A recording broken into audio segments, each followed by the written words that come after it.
a market player or an enterprise or somebody who has started it. It is a self-organized local initiative, and it is a very, very inspiring story. So, Aparna Karthikeyan will, through her panel and through her interview, will help us understand what they are doing and how they are taking their work forward. May I invite Aparna to please come onto the stage and take her seat. And you could begin here because I think you will invite several members of the collective. Paramparya Vidyaigal Mayam is the name of the group, Traditional Seed Center.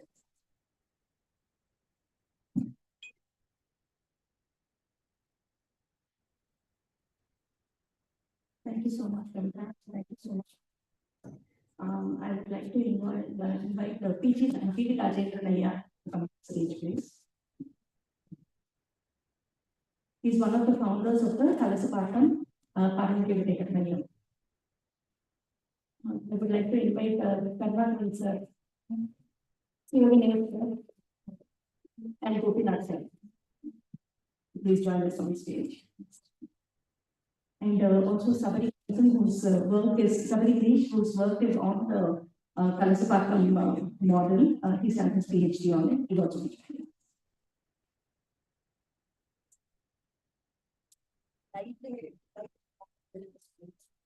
Lighting on the panel, please. Lighting on the panel, we need a handheld mic.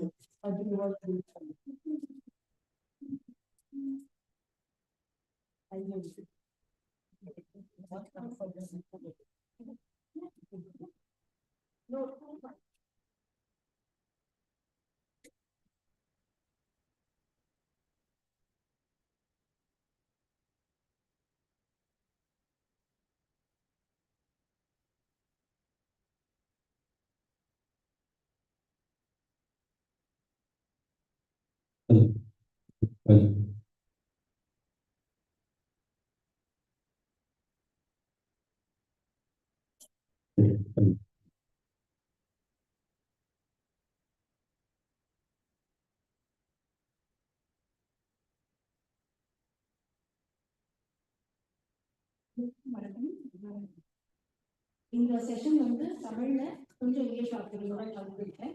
But உங்களுக்கு மற்ற ஆக்டிவிசேஷன் இப்போ இது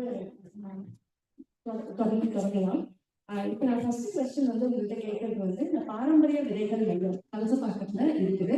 திருவண்ணாமலை மாவட்டம், தமிழ்நாட்டில நீங்க எல்லாம் வந்திருக்கீங்க. உங்க குழுல இருந்து இன்னைக்கு 40 பேர் வந்திருக்கிறதா சொன்னீங்க. ஸோ இந்த குழு பத்தி கொஞ்சம் எல்லாருக்கும் கேட்டு தெரிஞ்சுக்கிறதுக்காக தான் இந்த உரையாடல் இப்போதைக்கு நடந்தது. இப்போ மெயினா வந்து ஃபர்ஸ்ட் கொஸ்டின் வந்து உங்களோட கட்டமைப்பு நீங்க எப்படி வந்து வகைப்படுத்துவீங்க? இந்த இயக்கத்தை தொடர்றதுக்கு உங்களுக்கு எப்படி எண்ணம் வந்துச்சு? இது ஏன் நீங்க வந்து இதை ஸ்டார்ட் பண்ணீங்க? பொதுவாக வந்து எல்லா இயக்கங்களும் நீங்க பாத்தீங்கன்னா அது வந்து ஒரு ஃப்ரேம் ஒர்க் வச்சிருப்பாங்க. அதாவது பாலிசி கொடுக்கணும், இல்ல கவர்மெண்ட்டுக்கு மனு கொடுக்கணும், இல்லைன்னா சீட் சேவ் பண்ணணும், அந்த மாதிரி ஏதாச்சும் ஒரு இது வச்சிருப்பாங்க. நீங்க வந்து என்னெல்லாம் விஷயங்கள், என்னெல்லாம் வந்து ஆக்டிவிட்டிஸ் பண்றீங்க உங்க குழு மூலியமா, உங்க கலெக்டிவ் மூலியமா, அதை பத்தி கொஞ்சம் சொல்லுங்க. வணக்கம், எல்லாருக்கும் வணக்கம். பாரம்பரிய விதைகள் மையம் என்ற என்னுடைய கூட்டமைப்பு எந்த ஒரு அரசு சார்ந்த நிறுவனங்களையும் சாராமல் சுயசார்போடு விவசாயிகளை ஒருங்கிணைத்து நடக்கக்கூடிய ஒரு இயற்கை விவசாய கூட்டமைப்பாகும். நாங்கள் என்னென்ன பண்றோம் அப்படின்னு கேட்டீங்கன்னா, இயற்கை விவசாயிகளை ஒருங்கிணைத்து மாதாந்திர கூட்டம், 5ஆம் தேதி மாதாந்திர கூட்டம், விவசாயிகளுடைய அனுபவங்களை அவங்க இருந்து பெறக்கூடிய அனுபவங்களை மற்ற விவசாயிகளை தெரிஞ்சுக்கிற வகையில அவங்களுக்கு நாங்க வந்து விவசாய நுணுக்கங்களை பகிர்றோம். மேலும் பார்த்தீங்கன்னா மாவட்டம் முழுவதும் இந்த மரபு விதைகளை மீட்டெடுக்கின்ற முயற்சியை ஆரம்பிச்சு 1998ஆம் வருஷம் ஆரம்பிச்சு இதுல இருந்து செயல்பட்டு வந்திருக்கோம். மரபு விதைகளை பாதுகாத்து அதை மேலும் பரவலாக்கம் செஞ்சு எல்லாரும் மாவட்டம் முழுக்க வந்து போய் சேரணும் அப்படின்ற நோக்கத்தோட நாங்கள் செயல்பட்டு இருக்கோம். மேலும் பார்த்தீங்கன்னா திருவண்ணாமலை மாவட்டம் முழுவதும் 5 ஆலயங்கள்ல பெருநகரங்கள்ல மாதாந்திர சந்தை போடுறோம். அது தவிர்த்து விதை திருவிழா, உணவு திருவிழா இது மாதிரி ஒரு நிகழ்வுகளை பண்ணோம். இது போக அது மட்டும் இல்லாமல் சுற்றுச்சூழல் மாநாடு, இயற்கை விவசாயிகள் மாநாடு என்ற பேர்ல நாங்கள் பண்ணிட்டு இருக்கோம். மேலும் வந்து நமக்கு விவசாயிகளுக்கு எதிரான ஒரு கொள்கைகளை அரசு வெளியில கொண்டு வரும்போது மென்மையான போக்கோட அரசுக்கு தெரிவிக்கிற நோக்கத்துல வந்து நாங்கள் ஒரு அறவழி போராட்டமா அவங்களுக்கு வலியுறுத்தி நாங்கள் சொல்றோம். ரொம்ப நன்றி மேம். இந்தியா ஒரு கேள்வி. நீங்க வந்து இந்த குழு வந்து நீங்க ஒன் ஆஃப் த ஃபவுண்டிங் மெம்பர்ஸா இருக்கீங்க நீங்க. இப்போ இதுல வந்து ஃபர்ஸ்ட் சார், இப்போ வந்து பாரம்பரிய விதைகள் மையம் அந்த பேர் எதனால அந்த பேரை நீங்க வந்து வச்சீங்க? இப்போ கோபி சொன்ன மாதிரி நாங்கள் தொடக்கத்தில் தொடங்கும் போது இயற்கை விவசாயங்கள் மற்ற தமிழகத்தில் ஓங்கி வளர்ந்த போது இயற்கை விவசாயிகளை இடுபொருட்களை பற்றி தான் கோவை நாட்டு எல்லாரை பற்றியும் வந்து இடுபொருட்கள் புரட்சிக்கு மிக அடிப்படையானது விவசாயிகளால் தான் ரசாயன உரங்கள் தேவை, பூச்சிக்கொல்லி தேவை, நீர் தேவை, உபரி உற்பத்திக்கு அந்த அழிச்சிக்கலாம். விவசாயத்துக்கு மிகப்பெரிய நெருக்கடி உருவாக்குறது உற்பத்தி தான் வந்து பாரம்பரிய விதிகள் பாரம்பரிய விதிகளை கையில் இருக்கு. அந்த காலகட்டங்களில் நம்ம முக்கியமான தலைவர்களை அதிகமாக பேசுவோம். கருப்பு இயற்கை விவசாயத்துடைய கருப்பு தொண்டுக்கிறவங்க அப்ப என்ன பண்ணாங்கன்னா குப்பை நீர் போறத இயற்கை வேளாண்மை, இயற்கை வேளாண்மைனா பதிக வைக்கிறதுக்கு தான் இயற்கை வேளாண்மை. இப்படி இயற்கை வேளாண்மை டைவர்ட் பண்றதுக்கான தொண்டு நிறுவனங்களும் பல இயற்கை விவசாய குழுக்களும் செயல்பாடு கொண்டு போது நாங்கள் விதைகளை மையப்படுத்தணும் அப்படின்னு ஒரு தலைப்புல நாங்கள் கொண்டு வந்தோம். ஏன்னா வந்தனாசிவாண்டிய மிக முக்கியமானது இந்த மிக முக்கியமான கூறுகள்ல மரபு விதைகளை அழிச்சுதான் பெரிய இதுவாக இருந்தது. அதனால மரபு விதைகளை மீட்டெடுக்கின்ற வகையிலும் மரபு விதைகளுக்கு அதிக முக்கியத்துவம் கொடுக்கின்ற வகையில தான் பாரம்பரிய விதைகள் மையம் அப்படின்னு சொல்லி நாங்கள் விதைகளை தேட ஆரம்பித்தோம். விதைகளை தேடணும். விதைகள் நாங்கள் தேடும் போது பார்த்தீங்கன்னா திருவண்ணாமலை மாவட்டத்தில் 2 விதை தான் கிடைச்சி, குள்ளங்கார் விதை, பெருங்க வாடஞ்சம்பா விதை தான். ஐயா வெங்கடகலம் அவர்கள்லாம் கடந்த போது ஒரு 56 விதைகள் கொடுத்து இன்னைக்கு வந்து சிஐ கேஸுக்கு அவர் தான் கொடுத்தாரு. பல இடங்கள்ல நாங்கள் விதைகளை தேடி தேடி பயணம் போனோம். பல பயணங்களில் போய் நிறைய விதைகள் உருவாயிடுச்சு. இன்றைக்கு தமிழ்நாட்டில் நூற்றுக்கணக்கான விதைகள் இருக்கு. ஆனால் தொடக்க காலங்களில் கிட்டத்தட்ட ஒரு மாப்பிள சம்பளம் விதைகளை மையப்படுத்தணுன்றதுக்காக தான் பாரம்பரிய விதைகள் மையம்னு ஒரு. Super sir. இன்னைக்கு சூழலில் நீங்க பாத்தீங்கன்னா வேளாண்மையிலேயே வந்து நிறைய ஒரு ஜார்கன் வந்துருச்சு. அதாவது political economy, agro ecology, sustainability, இந்த மாதிரி வார்த்தைகளை சூழ்ந்துதான் வந்து எல்லாமே பேசப்படுறது. ஆனா நீங்க வந்து பாரம்பரிய விதைகள் மையம் உங்களோட ஒரு கூட்டத்திலயும் நான் ஒரு கொஞ்சம் கூட்டத்துக்கு வந்திருக்கேன். இந்த மாதிரி ஒரு எந்த டேர்ம்ஸும் நீங்க யூஸ் பண்ண மாட்டீங்க. ஆனா நீங்க வந்து நிதானமாக நீங்க வந்து செயல்பட்டுட்டே இருக்கீங்க. ரொம்ப காலமா செயல்பட்டு இருக்கீங்க. இது எப்பலேருந்து தொடங்கிச்சு? இந்த நீங்க உங்களோட கலெக்டிவ் எப்பலேருந்து தொடங்கிச்சு சார்? இப்போ நீங்க இயற்கை விவசாயத்தை ஏதோ மித்தாக அல்லது சாதாரணமாக எடுத்துக்கலாம். ஆழமான ஒரு மிகப்பெரிய சப்ஜெக்டாக நாங்கள் நினைச்சுருக்கோம். அனுதினமும் லைப்ரரியில் போய் தேடுறோம். நிறைய பத்திரிகைகள் படிக்கிறோம். தமிழ்நாட்டில் பார்த்தீங்கன்னா எந்த மாநிலமும் வராது. பசுமை விடன், விவசாயி என்ற புத்தகம், அப்புறமா நாம் தமிழர் என்ற புத்தகம், முக்கிய புத்தகங்கள் வருது. நீங்கள் பத்திரிகை செய்திகள் நிறைய கட்டிங்ஸ்லாம் வருது. இந்துல இருந்து ஒரு கூட்டத்துக்கு முன்னாடி நிறைய தகவல்களை தேடித்தான் அந்த கூட்டத்தில் போகணும். கூட்டங்களை லைப்ரரி தான் தீர்மானிக்கும்.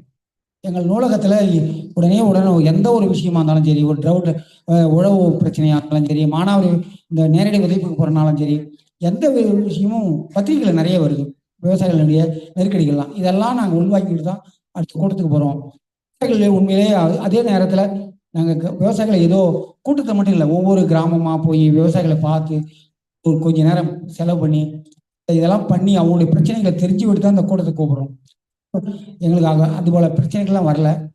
இந்த வேளாண்மையில பொறுத்தவரைக்கும் முன்னோர்கள் என்ன பண்ணாங்களோ அதெல்லாம் எங்களுக்கு தெரியுது. நாங்கள் இப்போ புதுசாக கற்றுக்க வேண்டியது இல்லை. எனக்கு ஒரு 67 வயசு ஆகுது. எங்கள் குடும்பத்தில் பழைய காலத்திலேயே இயற்கை விவசாயம் பண்ணத்தான் எனக்கு தெரிஞ்சுதான் நவீன வேளாண்மை ஐயாயிரட்டே வருது. ஸோ அதனால தடம் மாறாமல் போகிறதுக்கு இந்த அனுபவங்களும் இந்த தேவையில்லாத வார்த்தைகள்லாம் பயன்படுத்தாமல் மனு கொடுக்குற வேலையெல்லாம் இல்லாமல் விவசாயிகளை விழிப்புணர்வு மூலியமே 50% பிரச்சனை தீர்க்க முடியும். ஏன் 80% பிரச்சனை தீர்க்க முடியும். அதைத்தான் நாங்கள் மையப்படுத்தி வாசிப்பு, கலந்துரையாடல், பயணம், இது மூன்றுமே எங்களுக்கு மிகப்பெரிய ஒரு நாலேஜ் கொடுக்குது. இதில் என்னென்னா, நீங்கள் விவசாயிகளை கலந்துரையாடலை யாரும் நாங்கள் ஒரு ஸ்பீக்கரை பேச வச்சு நேரத்தை போர் அடிக்க விரும்பலை. கலந்துரையாடல் தான். எவ்வளோ பெரிய ஆளாக இருந்தாலும் ஒரு 10 நிமிஷம் 15 நிமிஷம் மேலே அதை புதிய விவசாயிகளை பேச பேச அவங்களுடைய எண்ணத்தை வெளிப்படுத்துறதுக்கு அந்த இடம் கிடைக்குது. நீங்கள் விவசாயிகளை பேச வைப்பதன் மூலம்தான் நீங்கள் மாற்றத்தை கொண்டு வர முடியும். ஒரு பேச்சாளர் பேசுவதை விட விவசாயிகளுடைய பிரச்சனைகளை பேசுவது, விவசாயிகளை நடவடிக்கைகளை மாற்றத்தை கொண்டு வரணும். கூட்டு உரையாடல் தான் தேவை. அந்த உரையாடல்னால தான் தொடர்ந்து வந்துனே இருக்கான். அது அந்த வகையில் எங்களுக்கு ரொம்ப மிக பயனுள்ளதாக இருக்கும். பிரெய்லோ மெத்தட் இல்லை, கல்வியாளருடைய மெத்தடில் தான் நாங்கள் அந்த எல்லாமே கொண்டு போகிறோம். எங்களுக்கு உதவிகரமாக இருக்கிறது எல்லாமே வாசிப்பு தான். ஆமாம் சார். இன்னும் ஒரு கேள்வி உங்கள்கிட்ட சார். அதாவது உங்களோட இந்த கூட்டமைப்பு தாலுகா, மாவட்டம் அப்படின்னு நின்றுடாம நீங்க உலக அளவுல நடக்கிற விஷயங்கள் எல்லாம் நீங்க உங்க கலசப்பாக்கத்து மீட்டிங்க்கு நீங்க எடுத்துட்டு வந்துடுறீங்க. அதாவது இப்ப வெனிசுவேலால நடக்கிறது, யுஎஸ்ஏல நடக்கிறது, நியூசிலாந்துல இருந்து இம்போர்ட் பண்றது, எந்த விஷயமா இருந்தாலும் நீங்க அதை பத்தி அலசி டிபேட் பண்றீங்க. விவாதம் நடக்குது, உங்க குழுக்குள்ளேயே விவாதம் நடக்குது. எங்கேயோ நடக்குது, அதை பத்தி நம்மளுக்கு என்னன்னு அப்படின்னு நீங்க விடுறது இல்லை. அதாவது நீங்க லோக்கல்ல நடக்கிற விஷயங்களும் பேசுறீங்க, குளோபல்ல நடக்கிற விஷயங்களும் பேசுறீங்க. அதாவது இது ஒரு பெரிய அரசியல் நீங்க செய்யறது. இது உணவு அரசியலா இருக்கட்டும், விதை சார்ந்த அரசியலா இருக்கட்டும், இந்த மாதிரி விஷயங்கள்லாம் நீங்க எப்படி சூஸ் பண்றீங்க சார்? அதாவது எப்படி பேலன்ஸ் பண்றீங்க? இப்போ உதாரணமா பாமாயில் இறக்குமதி ஆகுது. மணில விவசாயிகள் எண்ணெய் சரிவு வந்தனா சொன்னாங்க. இம்போர்ட் பண்ணக்கூடிய பாமாயில் தான் நிலக்கடலை விவசாயிகளை அழிச்சு. ஸோ நீங்க விவசாயிகளுக்கு எண்ணெய் பாமாயில் நியாய விலை கடையில எங்க தமிழ்நாட்டில் 25 ரூபாய்க்கு கொடுக்குறாங்க. ஸோ நிலக்கடலை எண்ணெய் கட்டுப்படியாகன விலை வரல. குளோபலைஸ் உங்களுக்கு இந்திய அளவிலான உலக அளவிலான இப்போ நீங்கள் பார்த்தீங்கன்னா, இப்போ எங்களுக்கு மிகப்பெரிய சிக்கல். திருவண்ணாமலை மாவட்டம் நிலக்கடலை விவசாயம் இப்போதான் சமீபதான் படிப்படியாக விட ஆரம்பித்தாங்க. உளுந்து பார்த்தீங்கன்னா, பருப்பு எக்கச்சக்கமான பருப்பு இறக்குமதினால தான் இன்னைக்கு 80 ரூபாயிலேருந்து 160 ரூபா தோரம் பருப்பு எடுத்தது நீங்கள் 120 ரூபா அளவுக்கு ஸ்டாண்டர்ட் நார்மல் இருக்குது.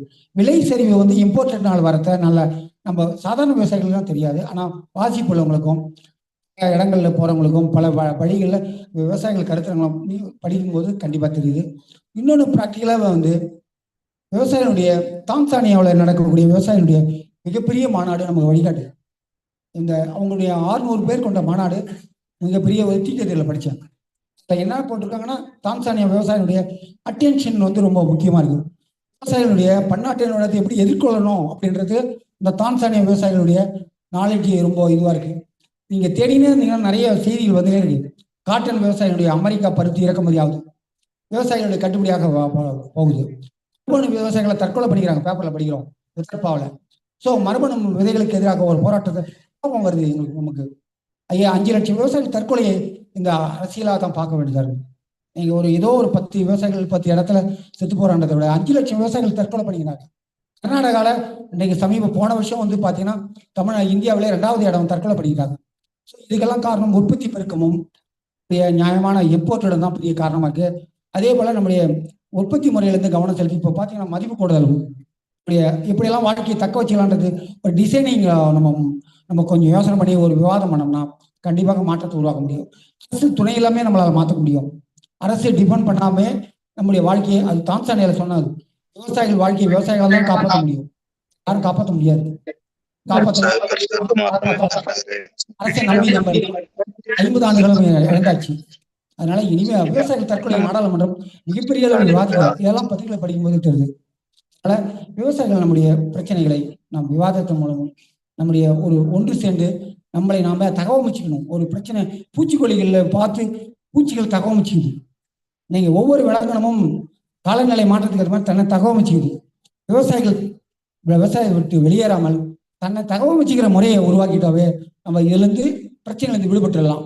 அதனால அந்த விடுபடுறதுக்கான வாய்ப்பு அது கூட்டு விவாதத்தில் தான், கூட்டு பயணங்கள் தான். ஒவ்வொரு இடத்துல போனாலும் ஒரு ஐடியா இருக்குது. இங்கே வந்துக்கிறதுக்கு ஒரு மிகப்பெரிய வாய்ப்பாக இருக்குது. இந்த இடம் மிகப்பெரிய கிடைச்சிருக்கு. எங்களுக்கு ஒரு சந்தைப்படுத்துறதுக்கோ மற்றதுக்கோ எங்களுக்கு எல்லாமே பல இடங்களில் போகும்போது கற்றுக்கலாம். அந்த வகையில் எங்களுக்கு உலகமயத்தை எப்படி எதிர்கொள்ளலாம் என்பதை அரசியல்வாதிகளிடம் கற்றுக்கிறத விட விவசாயிகள் தான் நம்ம யோசிக்கணும். நான் கல்லெண்ணெய் எடுத்து போய் டோரில் வச்சா நீங்கள் தமிழ்நாட்டில் கடலெண்ணெயை எதிராக பேசி இந்த பாமாயிலுக்கு எதிராக பேசி செக்கு எண்ணெய் நீங்கள் தமிழ்நாட்டில் மிகப்பெரிய வருமானத்தை கொண்டக்கூடியதாக நீங்கள் நிலக்கடலை விவசாயிகள் நீங்கள் மேலே வந்துக்கிறதுக்கு காரணம் தமிழ்நாட்டினுடைய செக்கு எண்ணெய் தான் காரணமாக இருக்குது. அதனால நம்ம ஓரளவுக்கு நம்ம சக்தி வந்து 50% பிரம்மாண்டமான மாபெரும் சக்தி உள்ள விவசாயிகள் நினைத்தால் கிட்டத்தட்ட ஒரு 3 ஆண்டுகளே தன்னுடைய வாழ்க்கையை நம்ம தக்க வச்சுக்க முடியும். அதுக்கு தேவை தடல் தான். ரொம்ப சூப்பர் சார். கருணா சார், உங்களுக்கு அடுத்த கேள்வி. வேளாண்மையில வந்து ஒரு 3 விதமான சிக்கல் இருக்குன்னு வந்து பெரும்பாலும் சொல்றாங்க. ஒண்ணு வந்து பருவநிலை மாற்றம், அது எல்லாருக்குமே நம்ம கண்ணு முன்னால நடக்குது. இன்னொன்னு வந்து சாதிய பிரச்சனைகள், இன்னொன்னு வந்து பாலியல், அதாவது ஆண் பெண் பாகுபாடுகள். இது 3மே வந்து சில சமயம் வந்து ஒன்னாவே வந்துருது. இந்த மாதிரி வந்து சிக்கல்களை நீங்க எப்படி வந்து எதிர்க்கிறீங்க? உங்க குழுவுல இது எப்படி சமாளிக்கிறீங்க சார்?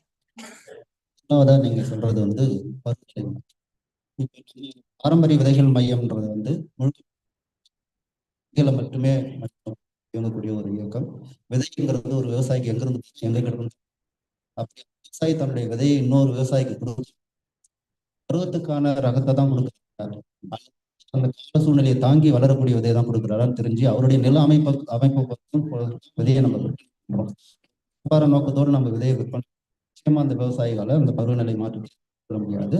அதே போல வரக்கூடிய பருவங்கள் வந்து காலநிலை எப்படி இருக்கும்ன்றதையும் நம்ம மாதாந்திர கூட்டங்கள்ல விவாதிக்கிறோம். செய்யணும், எப்போ செய்யணும்ன்றதையும் நம்ம விவாதிக்கிறோம். அப்படி நம்ம விதையை கொடுக்கும்போது நிச்சயமா அந்த விவசாயிகள் வந்து அந்த பருவநிலை எந்த வித பாதிப்பும் இருக்கும், பட் மொத்தமா அழிஞ்சு போகக்கூடிய ஒரு சூழல் இருக்காது. அவங்க அதில் ஜெயிச்சு வர முடியுது. 2வது நீங்க சொன்ன அந்த சாதிய பாகுபாடு, இந்த பாரம்பரிய விதைகள் மையம்ன்றது வந்து ஒரு அமைப்பு கிடையாது, உறுப்பினரை சேர்க்கக்கூடிய ஒரு அமைப்பு கிடையாது. நம்ம போய் யாரையும் வழிய வந்து நீங்க வந்து எங்க குழுல சேருங்கன்னு நம்ம சொல்றது கிடையாது. இங்க வரக்கூடிய விவசாயிகள் எல்லாமே இயற்கை விவசாயத்துக்கு வந்தவங்க. ஐயா கொள்கை மற்றும் வெங்கடாச்சலம் ஐயா அவர்களுடைய கொள்கையில ஆழ்ந்த ஈடுபாடு கொண்டு தானா இயற்கை விவசாயத்துக்கு வந்து அது பிறகு நம்ம கொடுத்துருவாங்க. வரக்கூடிய விவசாயிகள் முதல் முறை பேசுறாங்கன்னு சொல்லும்போது நான் உங்களுக்கு சொல்லக்கூடிய விஷயம் என்னன்னு சொன்னீங்கன்னா, வரீங்க சரிங்க, ஏதோ ஒரு மதம் சார்ந்து இருக்கலாம், அல்லது ஒரு சாதி சார்ந்து ஒரு சார்பு நிலை இருக்கலாம், அரசியல் கட்சியை சார்ந்து கூட இருக்கலாம். கூட்டத்துக்கு வெளியே நீங்க உங்க பேட்டியை விடுற மாதிரி அங்க விட்டுட்டு அதுக்கப்புறம் இங்க வந்து பேசுங்க. அந்த மாதிரி பேசும்போது உங்களுக்கு அந்த பாகுபாடு இங்க வராது. இப்ப இந்த கூட்டத்துல அவங்க பழகிட்டாங்கன்னு சொன்னா சமுதாயத்துல அவங்க அந்த மாதிரி ஒரு நிலைப்பாடு, சமமான நிலைப்பாடோட அவங்க இருப்பாங்க. இந்த இயற்கை விவசாயத்துல வந்து நீங்க சாதி பாகுபாடோட இருக்க முடியுமா அப்படின்னு சொன்னீங்கன்னா நிச்சயமா நீங்க இயற்கை விவசாயத்துல ஜெயிக்க முடியாது. சொன்னா நீங்க இயற்கை விவசாயத்துல இருக்கக்கூடிய விவசாயிகள் நீங்க எடுத்துக்கிட்டீங்கன்னா ஒரு கிராமத்துக்கு வந்து ஒரு விவசாயியோ 2 விவசாயியோ 3 விவசாயியோ தான் இருப்பான். ஏற்கனவே ரசாயன விவசாயிகளால தனிமைப்படுத்தப்பட்டிருக்கிறான். விவசாயிகள் என்ன பண்ணுவாங்கன்னா வேலைக்கு வரும்போது அவனுடைய நிலத்துல இருக்கிற வேலையெல்லாம் முடிச்சுதான் இவனுடைய நிலத்துக்கு வேலை வரும். ஏற்கனவே இவனுக்கு வேலையாள் குறைவு. நம்ம வந்து இயந்திர பயன்பாட்டை குறைத்து மனித ஆற்றலை மட்டுமே பயன்படுத்தி விவசாயத்துல ஜெயிக்கணும்ன்ற ஒரு கொள்கையோட நம்ம வந்திருக்கிறதுனால ஆற்றல் எப்படி இருந்தாலும் நம்ம அதை பயன்படுத்தி தான் வேணுமே தவிர ஒரு பாகுபாடை கற்பிதம் கொடுத்து அவங்க எல்லாம் இவங்க வேண்டாம் அவங்க வேண்டாம் நம்ம ஒதுக்கி வச்சுட்டு நம்ம பண்ணோம்னா கண்டிப்பா இயற்கை விவசாயத்தில் ஜெயிக்க முடியாது. அந்த புரிதலை நம்ம உருவாக்குறதுனால இங்க அந்த பிரச்சனை எங்களுக்கு இல்லை. இயற்கை வழி விவசாயத்துல பண்ணக்கூடியவங்களுக்கு இருக்குல்ல, ஆனா ரசாயன விவசாயத்துல இருக்குதான்னு கேட்டீங்கன்னா இருக்கு. அந்த பிரச்சனைகள்லாம் இருக்கு. அதுக்கு அவங்க அந்த ரசாயன உரத்தை யாரெல்லாம் முன்னிலைப்படுத்துறாங்களோ அவங்க தான் அதுக்கான சரிப்படுத்துற வேலையை பண்ண நாமளாம் பிரச்சாரம் பண்றோம். இப்ப நம்ம மாநாடு நடத்துறோம், ஒரு திருவிழா நடத்துறோம், ஒரு உணவு திருவிழா நடத்துறோம், நம்ம ஊரா பிரச்சாரத்துக்காக போகும்போது நம்ம இதெல்லாம் சொல்றோம். அவங்க அந்த நம்ம கூட்டத்தை நோக்கி வரும்போது அவங்களுக்கும் நம்ம இதை சொல்றோம், புரிஞ்சுக்கிறவங்க நம்மளை நோக்கி வராங்க. ஆண் பெண் பாகுபாடுன்னு சொல்றீங்க. இயற்கை விவசாயத்தில் நாங்க பேசக்கூடியது என்ன வந்து பெரும்பாலும் உழைக்கக்கூடியவங்க வந்து பெண்கள் தான். வந்து ஒரு பெரும்பாலும் உழைக்கிறாங்க. ஆனா நடவு பணியாப்போ இல்லை அறுவடை பணியாப்போ அவங்களுடைய ஈடுபாடுன்றது கொஞ்சம் அதிகமா இருக்கும். ஆனா பெரும்பாலான நாட்கள் வயல்ல இருக்கிறது யாருன்னு பார்த்தா பெண்கள் தான். அங்க பெண்களுக்கு கண்டிப்பா முன்னுரிமை இருக்குது. ஆண்களும் அங்க அவங்களுடைய பணிகளை ஷேர் பண்ணிக்கிறாங்க. செய்யறதுனால அங்க வந்து ஏற்றத்தாழ்வுன்றது இங்க இயற்கை விவசாயத்தை பொறுத்த வரைக்கும் இருக்கிறது இல்லை. இதுக்கு முக்கியமான ஒரு காரணம் என்னன்னு சொன்னா இயற்கை விவசாயத்துக்கு வரும்போதே உங்களுக்கு ஒரு நல்ல புரிதல் இருக்கும். என்னன்னு சொன்னாக்கா வயல்ல இருக்கக்கூடிய புழு பூச்சிகளுக்கு கூட நீங்க தீங்கு விளைக்கூடாதுன்னு சொல்லிட்டு ரசாயனமும் பயன்படுத்துறது இல்லை, பூச்சிக்கொல்லி பயன்படுத்துறது இல்லை. அப்படி இருக்கும்போது சக மனிதரை வந்து நீங்க ஏற்றத்தாழ்வோட பாக்குறீங்க அல்லது ஏற்றத்தாழ்வோட நடத்துறீங்க சொன்னா இயற்கை விவசாயத்துல ஜெயிக்க முடியாதுன்றதை நம்ம திரும்ப திரும்ப சொல்றதுனால இங்க அதுக்கான வாய்ப்புகள் எதுவும் இல்லை. எல்லாமே சிறப்பா போயிட்டு இருக்குன்னு சொல்லி நம்ம. நன்றி சார், ரொம்ப அருமையா சொன்னீங்க. தேங்க்யூ. சிவா சார், உங்களுக்கு லாஸ்ட் கொஸ்டின் சார். நீங்க இப்ப இந்த அமைப்பு மற்ற இடங்கள்ல இதே மாதிரி அமைப்பை உருவாக்க முடியுமா? இப்ப இந்தியா முழுக்கவே நீங்க தமிழ்நாடும் எடுத்துக்கோங்க, அதை தவிர நம்ம இந்தியா முழுவதுமே எடுத்துக்கோங்க. சிறு குறு விவசாயிகளுக்கு முக்கியமான தேவைகள் அதெல்லாத்தையும் பூர்த்தி அடைக்க முடியுமா இந்த குழுனால்? அனைவருக்கும் மாலை பொழுதில் நாம் மிக சிறந்த ஒரு கூட்டத்துல கலந்துருக்கிறோன்னு மிக மகிழ்ச்சியா இருக்கு. இப்போ வேளாண்மை இந்தியா முழுக்க ஒரே மாதிரி தான் நடந்துட்டு இருக்கு. இயற்கை வேளாண்மைக்கு நாம ஏன் நகரோம்னா, நீரும் காற்றும் மண்ணும் மாசுபடுது. இதை சரி செய்யணும்னா வேளாண்மை முறைகள்ல மாற்றம் வேணுன்றத எல்லோரும் உணர்றோம். இங்க கூடியிருக்கிற எல்லோரும் உணர்றோம். இதை ரசாயன உரங்கள் பயன்படுத்தக்கூடிய விவசாயிகளுக்கும் நாம சொல்லணும், சொல்லி அதை சரி செய்யணும், மாறணும் அப்படின்ற அந்த கருத்தியல் அடிப்படையில தான் நாம இதை இந்தியா முழுக்க கொண்டு செல்லணும். மருத்துவம் மிக மிக வணிகமாக மாறிவிட்டது. மருத்துவம் வணிகமாக மாறினாலும் போதிய நமக்கு விடை இல்லை அதுல. அதாவது 100% நமக்கு அதுல வெற்றி கிடைக்குதா மருத்துவத்துல? நம்ம உடல்நிலை சரியில்லாம போனா மருத்துவத்தின் மூலமா நமக்கு உடல்நிலை சரியாயிடுதானா? எல்லா வகையான நோய்களுக்கும் அது சரியில்லை. சிம்பிளான நோய்களுக்கு மட்டும்தான் அது சரியான ஒரு தீர்வா இருக்கு. அப்போ நிரந்தர தீர்வுன்னும் பொழுது நம்ம உணவு முறைகள்ல தான் மாற்றம் கொண்டு வரணும். அப்போ உணவு சுத்தமானதாகவும் ஆரோக்கியமானதுமாகவும் இருந்தாதான் நாம அந்த நிலைக்கு போக முடியும். அந்த அடிப்படையில நாம இந்த இயற்கை வேளாண்மை தான் அதுக்கு காரணமா இருக்கு. ஆரோக்கியமானதா இருக்கணும்னா நமக்கு இந்த இயற்கை வேளாண்மை தான் காரணமா இருக்கு. இப்போ எங்களோட அமைப்பு ஏன் இந்தியா முழுக்க இப்ப கொண்டு போக முடியுமா அப்படின்னா கொண்டு போக முடியும். இதுல நான் எங்களுக்கு எந்த வகையான பொருளாதார செலவு இல்லை. நாங்க இங்க பணத்தை கலெக்ட் பண்ணல, ஒன்றும் பண்ணல. கருத்தியலால தான் கட்டப்பட்டு இருக்கோம். அதாவது இயற்கை வேளாண்மைன்ற அந்த அடிப்படை சிந்தனையில கருத்தியலால கட்டப்பட்டிருக்கோம். அந்த கருத்தியல் தான் ஒவ்வொருத்தரையும் அன்பாலையும் கருணையாலையும் நாங்க ஒருத்தருக்கு ஒருத்தர் கருத்தை பரிமாறிக்கிறோம். அதே அடிப்படையில தான் நம்ம இதை இந்தியா முழுக்க கொண்டு போனோம். கருணான்னு சொன்ன மாதிரி நம்ம மனிதர்களுக்கு மட்டுமே நம்ம கருணையை காமிக்கிறோம்னா அது இயற்கை வேளாண்மை இல்லதான். பூச்சிகள், தாவரங்கள் அனைத்துக்கும் நம்ம அந்த கருணை உணர்வை வெளிப்படுத்தும் போதுதான் நாம முழுமையாகவும் வெற்றி அடைய முடியும். இறையருள் நமக்கு கிடைக்கும்னு நான் நினைக்கிறேன். இறையருள் அல்லது இயற்கை அருள் எப்படியோ ஒரு நாள் இருக்கலாம். அறியாமை விலகும்னு நினைக்கிறேன். உண்மையான அந்த தத்துவத்தின் அடிப்படையில் நம்ம செயல்படும் போதுதான் நமக்கு அந்த இறையருள் கிடைச்சு, இயற்கை அருள் கிடைச்சு நம்ம அறியாமை விலகும். இந்த தீங்கு எல்லாமே நம்மை விட்டு விலகும்னு நினைக்கிறேன். அதாவது தீங்குன்னு நான் சொல்றது இந்த ரசாயன உரங்கள், கொல்லி, பூச்சிக்கொல்லி, பூஞ்சான கொல்லி, இவை அனைத்துமே போகும். 2022 இந்த மைசூர் மாநாடு அமைப்பு நடந்த மாநாடுல ஐயாவோட வழிகாட்டுதலின் பேர்ல நாங்க இங்க வந்தோம். அப்ப நாங்க ஒரு 1ஆம் வகுப்பு படிக்கிற ஒரு மாணவராக தான் இருந்தோம். இன்னைக்கு மேடை ஏறி இருக்கோம். ஐயாவோட கருணை தான் அறிவை பெற்று இயற்கை வேளாண்மையை செஞ்சுட்டு இருக்கோம். இது மிக எளிமையானதுதான். இந்தியா முழுக்க நாம இந்த முறையை கொண்டு போறது மிக எளிமையானது. இதுல பொருளாதாரம் சார்ந்த எந்த விஷயமும் இல்லை, கருத்தியல் பரிமாற்றம் தான். அதனால மிக எளிமையா இந்த இந்த நடைமுறையை எல்லா மாநிலங்கள்லயும் நாம செயல்படுத்த முடியும். விவசாயிகள், அரசாங்கம் ஐயா அரசாங்கம் நமக்கான தீர்வை நாமே தான் செஞ்சுக்கணும்னு ஐயா கருத்து சொன்னாங்க. அது சரிதான். சிறு குறு விவசாயிகள் பல இந்த செயற்கை வேளாண்மையால இயற்கை வேளாண்மை செய்யக்கூடிய விவசாயிகள், ரசாயன உரங்களை பயன்படுத்தக்கூடிய விவசாயிகள் எல்லாருமே இப்போ எதிர்நோக்குறாங்க அந்த சவால்கள். என்ன சவால்னா, பாசன முறைகள்ல இந்த ஏரி பாசன முறைகள்லாம் மிகவும் ரொம்ப மோசமான ஒரு கட்டமைப்பு சிதைந்திருக்கு. கால்வாய்கள் இதெல்லாம் விவசாயிகள் தன்னிச்சையா ஈடுபட்டு சரி செஞ்சுக்கக்கூடிய நிலை இன்னைக்கு அரசினோட ஆட்சி முறையில ஏற்பட்டிருக்கிற சிக்கல், அரசியல் சார்ந்த சிந்தனை, பொழுதுபோக்கு சார்ந்த சிந்தனை, இதன் அடிப்படையில கல்வின்ற ஒரு மாயை. நான் கலெக்டர் ஆயிடுவேன், படிக்கிறவங்க எல்லாரும் கலெக்டர் ஆயிடலாம், படிக்கிறவங்க எல்லாரும் டாக்டர் ஆயிடலாம், படிக்கிறவங்க எல்லாரும் இன்ஜினியர் ஆயிடலாம். இந்த அடிப்படை சிந்தனை மக்கள் கிட்ட போய் சேர்ந்ததுனால வேளாண்மை வந்து புறம் தள்ளப்பட்டு வேளாண்மை சார்ந்த பணிகளில் ஈடுபடுறதுக்கான எண்ணிக்கை குறைவா இருக்கிறது. 30 லட்சம் பேர் 30 கோடி பேர் இருந்தப்பவும் வேளாண்மை சிறப்பா நடந்திருக்குது. இப்போ 150 கோடி எட்ட போற இந்தியாவுல வேளாண்மை பணியை ஈடுபடுறதுக்கு ஆட்பற்றாக்குறை இருக்குன்னு நாம பேசிக்கிறோம். இதனோட முரண்பாட நாம கொஞ்சம் சிந்திக்க வேண்டியதா இருக்கு. எந்திரங்களும் வந்துடுச்சு, உள்ள எந்திரங்கள் வந்தும் மிக எளிமையான பணிகளை கூட இன்னைக்கு செய்யறதுக்கு ஆட்பற்றாக்குறை இருக்குன்னு நம்ம சொல்லிக்கிறோம். களைக்கொல்லியை தவிர்க்கணும்னா கையால களை எடுத்தே ஆகணும், வேற வழி இல்லை, இல்லைன்னா கோனாவில் ஓட்டி ஆகணும். அப்ப இதெல்லாம் வந்து நீங்க ஆட்கள் செஞ்சுதான் ஆகணும். அவங்கவுங்களுக்கான உணவை உற்பத்தி பண்றதுக்கு அவங்கவுங்க அந்த பணியை செஞ்சுதான் ஆகணும். நம்ம கல்வி கலெக்டர் ஆகிறது மட்டுமே குறிக்கோள்னா இங்க வேளாண்மை நடக்காது. அதனால சாத்தியம்தான் எல்லா மாவட்டங்கள்லயும் எல்லா மாநிலங்கள்லயும் நம்ம இதை கொண்டு போனோம்.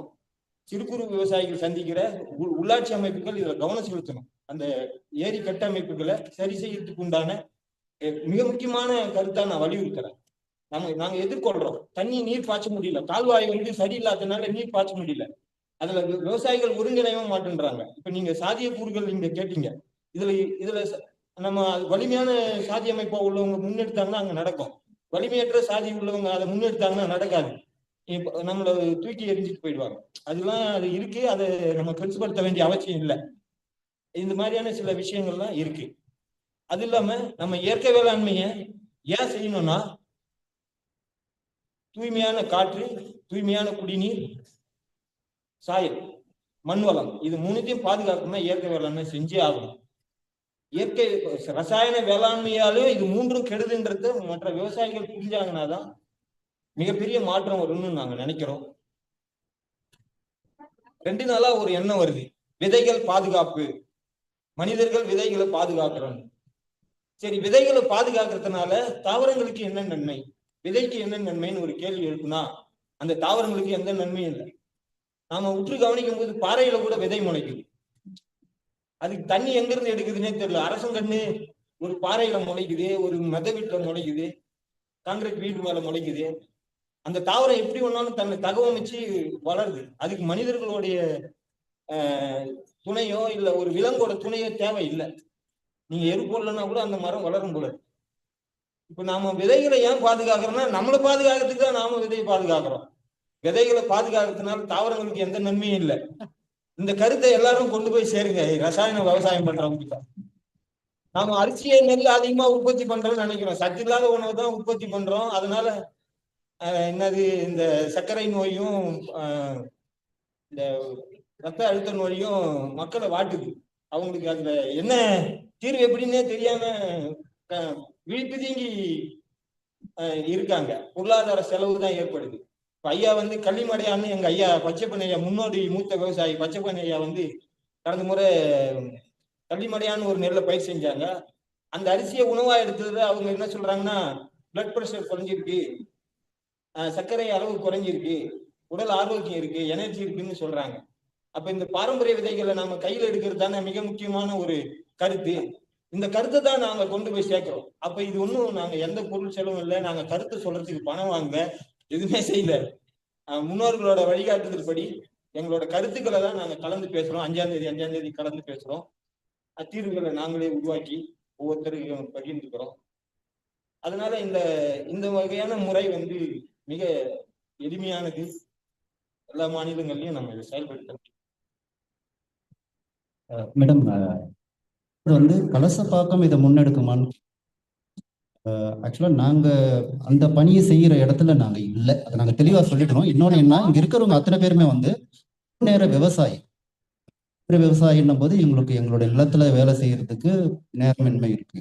அதை தாண்டி தான் நாங்க அந்த 5ஆம் தேதி ஒவ்வொரு மாதமும் 5ஆம் தேதி அந்த கூட்டத்தில் படுறவங்க நாங்க எப்படி செயல்படுறோம்னு சொல்லிட்டு அவங்க எங்களை நேரில் வந்து ஒவ்வொரு மாசமும் 5ஆம் தேதி கலசப்பாக்கம் பின்வாம்பட்டி கடையில் நடக்கும் இந்த கூட்டத்துல வந்து இருக்கலாம், செயல்பாடுகளை தெரிஞ்சு அதே மாதிரியான ஒரு நிலையை அவங்க இடத்துல செயல்படுத்தலாம்.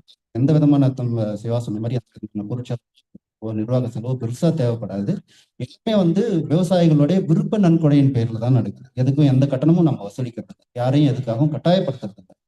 விவசாயத்தில் தொடர்றதா இருந்தாலும் சரி, இல்லை விட்டு விலகிறதா இருந்தாலும் சரி. கலசப்பாக்கம் எடுத்துட்டு போகணும்னு சொல்ல, இந்த மாடல்ல எடுத்துட்டு போகணும். அதாவது இந்த ஒரே ஒரு விஷயத்தை மட்டும் நம்ம விவசாயிகளுடைய இன்றைக்கு இறுதியாக ஒரே ஒரு செய்தி மட்டும், கர்நாடகா, தமிழ்நாடு அல்ல எல்லாமே இயற்கை விவசாயத்தை முன்னெடுப்பதன் மூலம் தான் இந்தியாவை மிகப்பெரிய மாற்றம். கிராமங்கள்ல விவசாயிகளுடைய வருமானம் கூடியிருக்கு. உதாரணமாக எனக்கே போனதாட்டி விதை விற்பனை நிறுவனத்தை தடுக்கணும்னா நம்ம மரபு விதைகளை தான் கையில் இருப்போம். ஒவ்வொரு விவசாயியும் இந்த தாட்டி ஒரு 30,000 ரூபாய் 40,000 ரூபாய் அளவுக்கு விதை விற்பனை மூலம் கிடைக்குது. எங்களுக்கான சந்தை வாய்ப்புகளே இப்போ உருவாகின்னு வருது. இயற்கை வேளாண்மையை பாரம்பரிய விதைகளை கையில் இருக்கும்போது ஒரு சின்ன ஒரு மாவட்ட அளவில் நீங்கள் கலந்துரையாடல் ஏற்படுத்தப்படணும், மிகப்பெரிய மாற்றத்தை கொண்டு வரும். அதுவே உங்களுடைய இந்த மாவட்டத்தினுடைய மாற்றத்தை கொண்டு வரும்போது பொருளாதார ரீதியாக மாற்றம் ஏற்படும் என்று கூறிக்கொண்டு எங்களை அழைத்ததற்கு நன்றி கூறி வணக்கம். ரொம்ப நன்றிங்க ஐயா. எல்லாருக்கும் உங்க கருத்துக்களுக்கு ரொம்ப நன்றி. ஒரு சம்மரி ஜஸ்ட் ஒரு அதாவது so we had a really very engaging conversation about a number of points. All of you all would have also heard it. Basically, at the core of what the Kalasapakam team is doing is food politics, it's seed politics. It is a kind of politics which is very honest, which is very true, and which is important for mankind. That is what they were all talking about. It is not just for mankind, it is for the whole world. அதாவது அந்த தாவரங்கள், அந்த பூச்சி எல்லாத்துக்கும் சேர்ந்து தான் ஒரு இயற்கை organic farmers are working for the entire world. It is not just for their own plates, not just for their own families, it is for the entire world. And what they were, all of them were saying is that ideologically, they're all aligned, and that is what is bringing them together. There is no monetary gain for all of them to come together every the 5th of every month to meet, and they have been having these conversations and at the corner of a lake bund in Kalasapakam from 2017 ல இருந்து இல்லையா, அங்க 2017 இருந்து அந்த 17 இருந்து அப்புறம் 20 எப்பல இருந்து இந்த ஏரிக்கரையோரம் 20 17. So, they've been meeting on the 5th of every month by the lakeside, near under a neem tree. It's a very simple meeting, and at the end of which everybody is given a lunch, and that is a samapandi. All the people, men, women, all castes, all religions, everybody sits together and eats it. That is what Karuna sir also, explained a lot about how organic farming can break down the shackles of caste. It can, really bring a change in the gender equation of farming.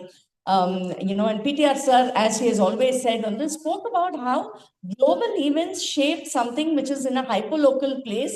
It can affect, the lives of a farmer. And he's talking about how they can be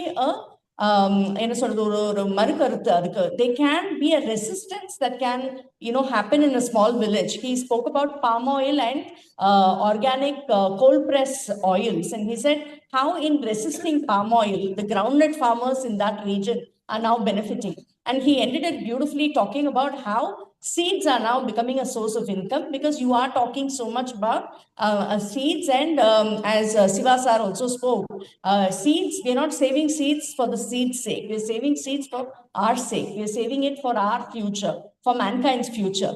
So, thank you, Gopi sir. Thank you, sir. எல்லாருக்கும் ரொம்ப ரொம்ப நன்றி உங்க கருத்தை இங்க பகிர்ந்ததுக்கு. நன்றி sir. Thank you, sir. Your journey is very, very inspiring for the entire agroecology movement in the country. Thank you so much for being here. Let me tell you, and it has to be said with a lot of pride, that their group, as part of registration, brought organic paddy grain to the sammelan, and they registered themselves. That is the self-reliance. When you are farmers and organic producers yourself, you're telling the world that for organizing and participating in events like this, you don't have to wait for money.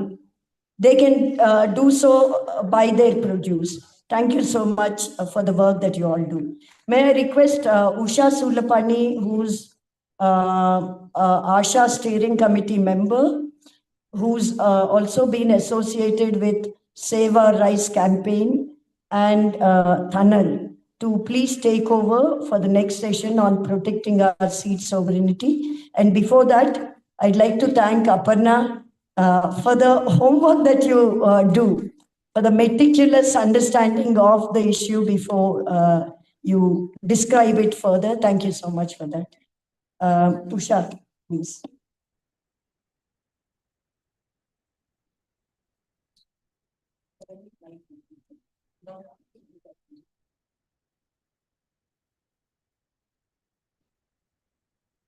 So good afternoon, everybody.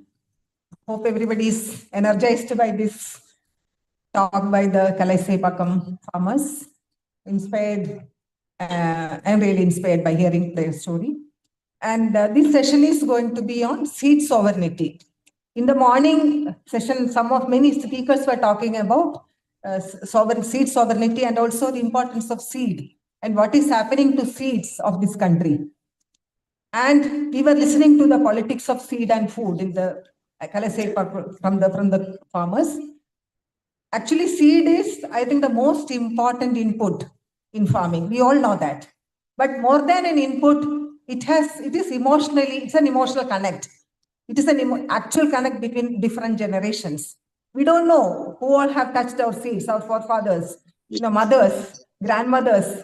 They would have sowed and then cultivated, harvested, and tasted, and then innovated various mixes of food for the next generation to come in. But that quality of seed, I think we have lost in the last 50 years of green revolution, that connect. Because now farmers are not saving seeds. Because the government, initially it was the government, now the private companies are providing the seed and they are making money also. So that is what the problem is. Currently, when we talk about organic farming, natural farming, agroecology, unless we have the seeds in our hands, it is very, very difficult to move forward. So that is the main issue. And many farmers, organic farmers, have started to conserve seeds. They have developed seeds. They are sharing seeds. They are even selling seeds. They are kind of creating a momentum for the agroecology movement.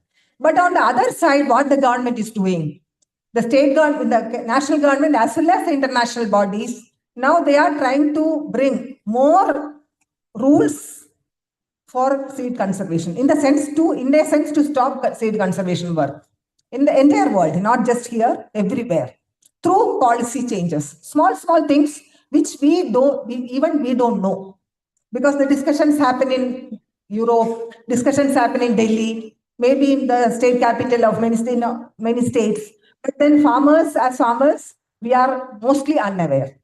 That is where ASHA and many other collectives are now trying to tell the farmers that this is what is going to happen if we stop, if we are ignorant about these policies also. So it is actually two sides. One is the conservation part and otherwise to address the policy. So two things we have to address in the session on seed sovereignty. But then here we will be focusing more on the conservation, development, and what is happening on the ground. Why? Because many organizations are now, we are engaging with the seed bill. So most of you know what is happening in the last, I think the 25 last November, December months, we were discussing a lot. In every state, we were discussing about seed bill. Because the seed bill, the first seed act came in 1966 in India when the first high-yielding variety was released. Later in the 80s, there was another change happened to the seed bill, then another seed bill came in, and that actually encouraged the private industry. And it is an industry. It is not a livelihood. It's an industry where the producers are making profit. And without any regulation, much regulation, and they are actually growing. We know that most of the vegetable seeds we are cultivating, even the organic farmers cultivating, are the hybrid ones, unfortunately. So in that situation, now many farmers are also struggling because of the seeds failure, and we know that there are many stories from Andhra Pradesh, many stories from Telangana, Maharashtra, where cotton farmers are suiciding or they are losing because of the bad quality. But there is no mechanism to address that. So now the government is saying they are going to bring that, the policy change so that they will address it. And they have brought this state bill in 2004. Then we all had a big fight. Again, now they came up with the new versions. And in 2025 also they have come up with a new version saying that it is going to save farmers, protect farmers. But when we looked at the seed bill, we know that again it is going to help the seed industry by saying the word ease of doing business. So that is where the concern is. And another thing is the PPVFR. Morning people were talking about it, like that is where the farmers varieties can be registered now, and people are registering. But then last year they have also brought out some amendments without actually discussing with the farmers or the civil society who is working with the farmers. They actually invited only industry people. So you know what is going to happen. This is also to catering to the global change which is happening on seeds, because everybody now, because we now understand, as seed savers, we understand the importance of seeds. This is understood by the industry also now. Globally now, they want to have a monopoly over seeds, and they last 20 years, they are actually now kind of asking every country to share their seeds, the knowledge. Now we have collected a lot of seeds in this country, and it is with the government assisted DGR system, and many industries all over the world. They tell that everybody can access, but then mainly industries want to get access to those seeds, and they want to develop and then make money, and they tell that they will give back. But then there's no transparency, there is nothing, because it's completely a different world where farmers are unaware of these things. But then, because of a lot of engagement last year by the civil society, and even we could push the India government also when they were discussing this international negotiation happening, we could at least stop that for 2 years at least. So we have 2 years to resist or build the resistance to oppose that, because we want the right of the farmers with our farmers as well as with our country. We don't want to leave it to the interest of the corporates, seed companies. And another thing is, we are talking about agroecology, and we are also facing climate change and many other issues, and we realize that within this field, each field, there is an answer to our problems. And that is where I think the focus of today's discussion, we have 4 speakers here, all are well versed with the seed work, conservation to market. And they will be presenting, there will be PPTs, or will be presenting whatever they are doing with the government and without the government, the civil society movement, what is happening. So I invite all the 4 speakers. Ilyas KP from Kerala.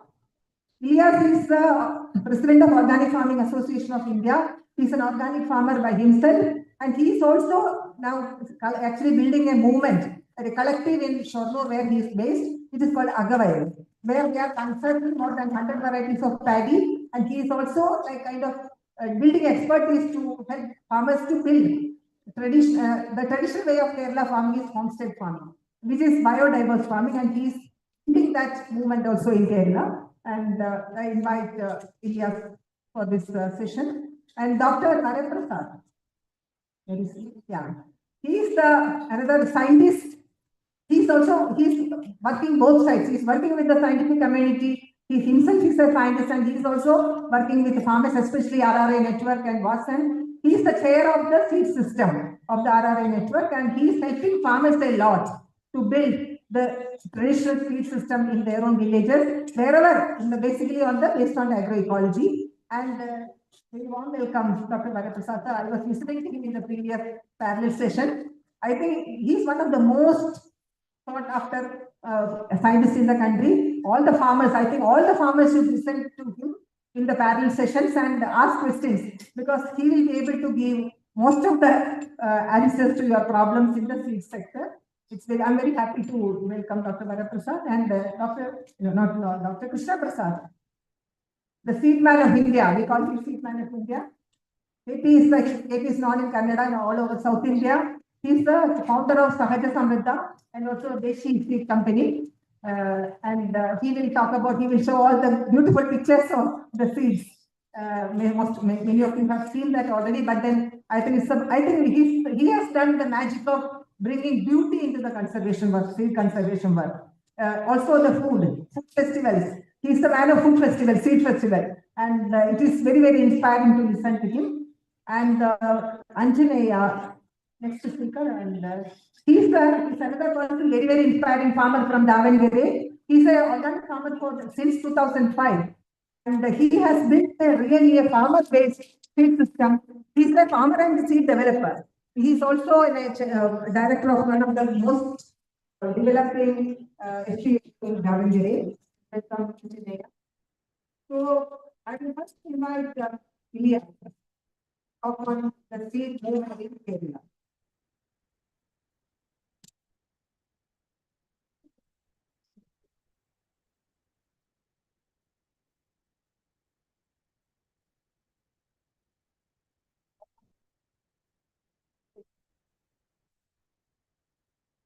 Thank you for inviting for this session.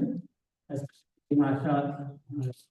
So, how many years we are working together? And we also know that in 2002, when GAC approved GM cotton, and after that, this battle started.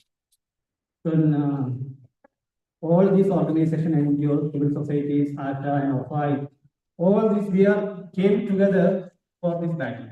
And 2000, after 2000, actually we started to not only protecting, also started to conserving, to serving, and all with our states. Can you go to next?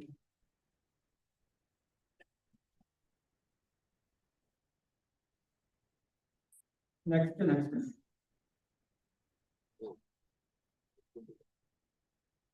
So we all know that we had around 110,000 variety of rice. Only rice, all other varieties are there. Tubers, vegetables, fruits, and animals, all are there. But before the Green Revolution, we had around 110,000 variety of rice. This is according to Dr. Devinder. And we have these different varieties, which has some are like rice, some are short, and some are tall, and some are short duration, some are long duration. Some varieties are upland varieties, some are drought tolerant, some are saline tolerant, some submerged under the water long time. So these all unique properties are in all these varieties. And some varieties we use for, especially rice we use for different purpose. Some use for their everyday rice purpose, and some use for idli, some use for payasam, some use for medicinal properties. All these varieties and each and every crops, we have different diversity of crops. Next.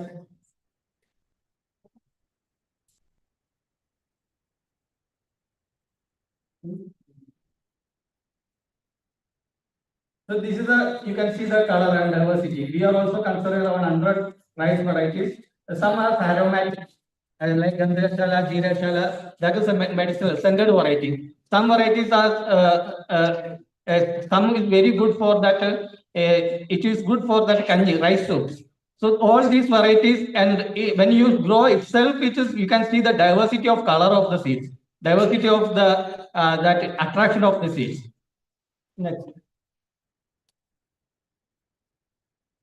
In 2004, the second UN International Rice Year, there I think the Save Rice campaign also started.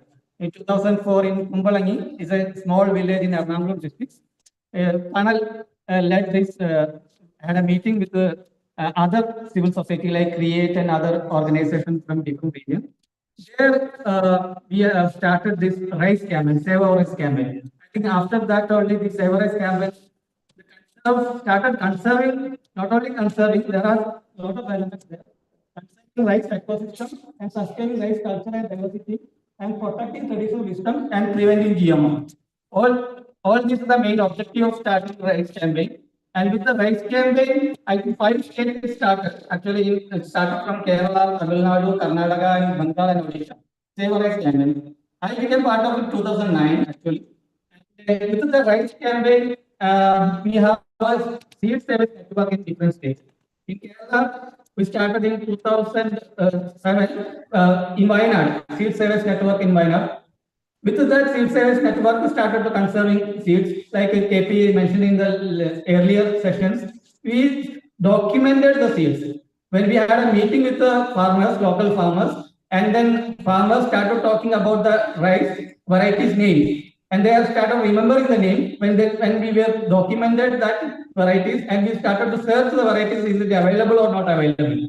And then we collected seeds, and then we started preserving. The first biodiversity rice plot, I think it's a Cheroil Raman. Cheroil Raman is a, you know, all the, now he got Padma Shri. Around 36 varieties started with them. And Tunnel supported that biodiversity, the rice conservation plot. And then after a long time, they used to have a lot of meetings and functions all there. In 2012, we had a seed caravan. We organized the seed caravan. This idea came from Usha Chechi Tunnel because we used to know about that DDS is doing seed caravan very nicely in Andhra. Then with this idea, we did a seed caravan. First, we thought about only 2 regions, 2 districts. But when I was become the part of Jaiva Karshak Samriddhi Active and One Earth for Life, I was become the secretary. Then that time we told not only 2, we have to have other districts also. So we did in 6 districts a seed caravan with a lot of organizations supported with the local self-civil societies and organizations from Kasaragod district to Thrissur.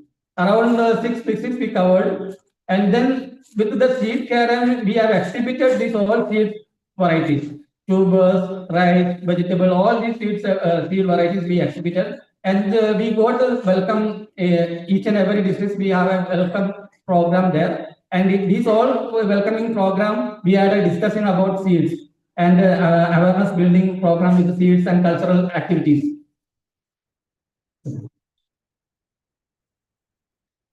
You can see the variety of showcase. And when we were doing this caravan, we talking about awareness of seeds. That time also people started giving seeds as a contribution. In each and every program, farmer used to come with the seeds. Whatever they have, especially rice seeds, they will give. They used to give us the seeds in each and every program. And that time recently only the Tunnel bought a land in Wayanad with the support of other colleagues. And there they started this agroecology center, Tunnel Tirunelli Agroecology Center. So we were conserved around in Kerala around 160 varieties there, and with the other states. Total 300 more varieties conserved this agroecology center in Tunnel, Tirunelli. And we all know about Devinder is the rice man, and he used to, we know that he is conserving around more than 1,400 varieties.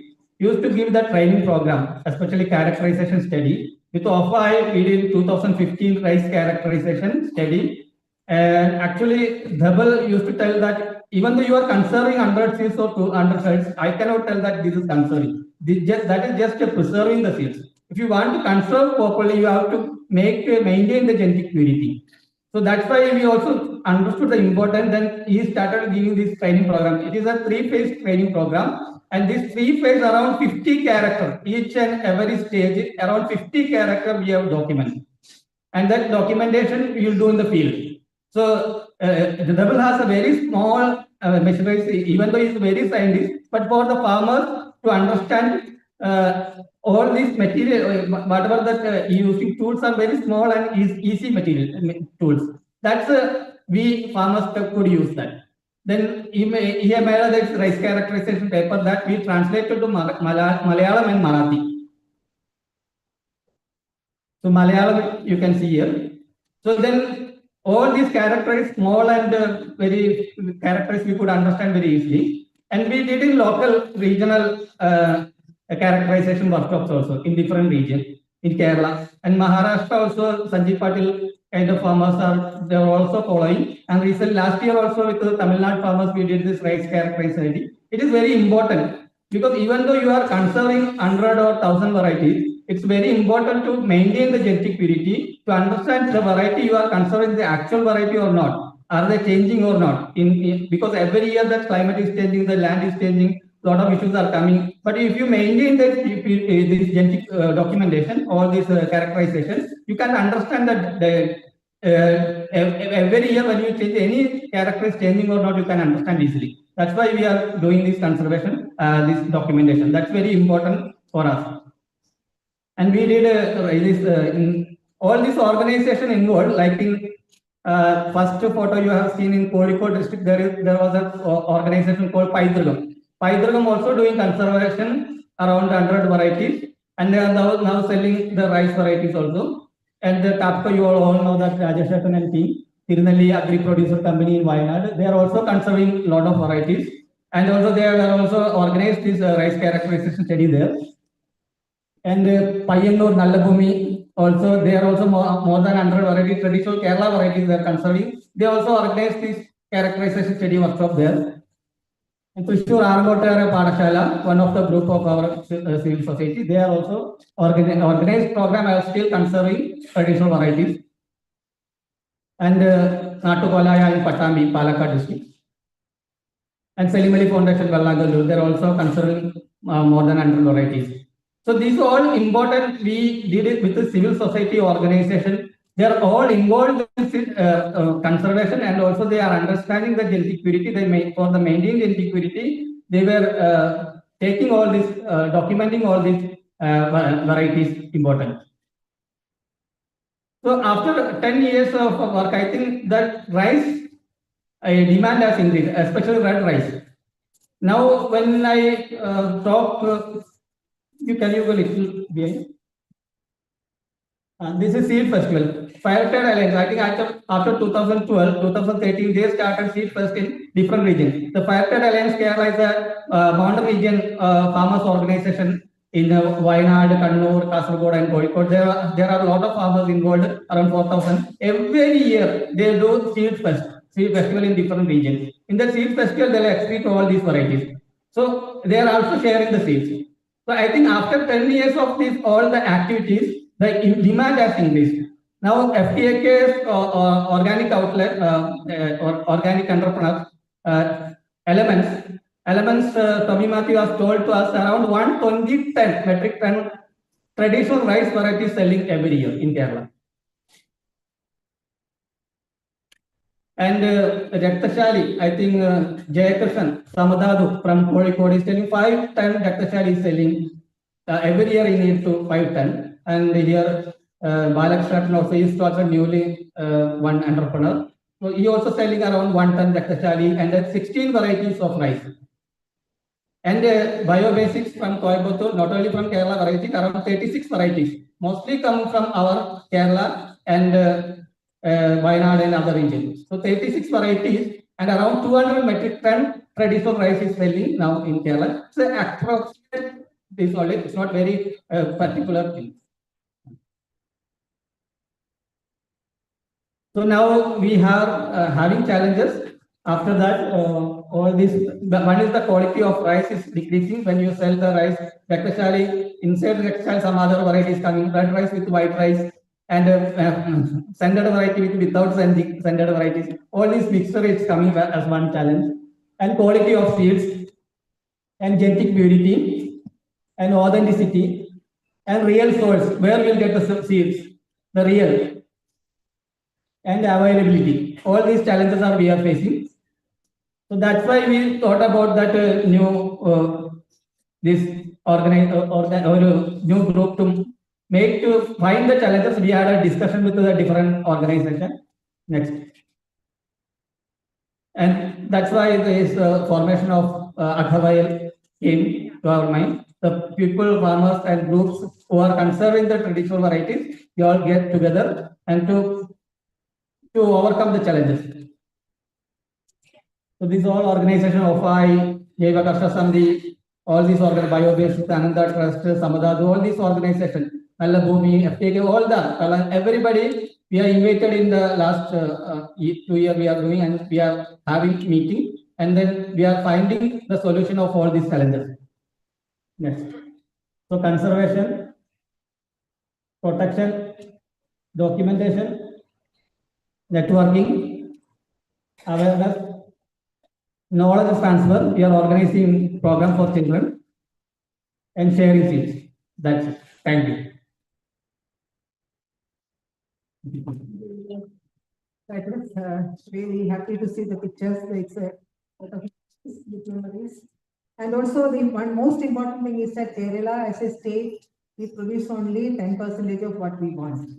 Because people are moved away from the food production for a very long time. This should not happen to other states. So it's a hard work to revive this much seeds as well as the farming as a livelihood or even farming as a way of life. But young states like of India is leading that movement in Kerala now, and we are very, very hopeful. Thank you. Next is I invite Anjaneya to give share his experience, his story. Thank you.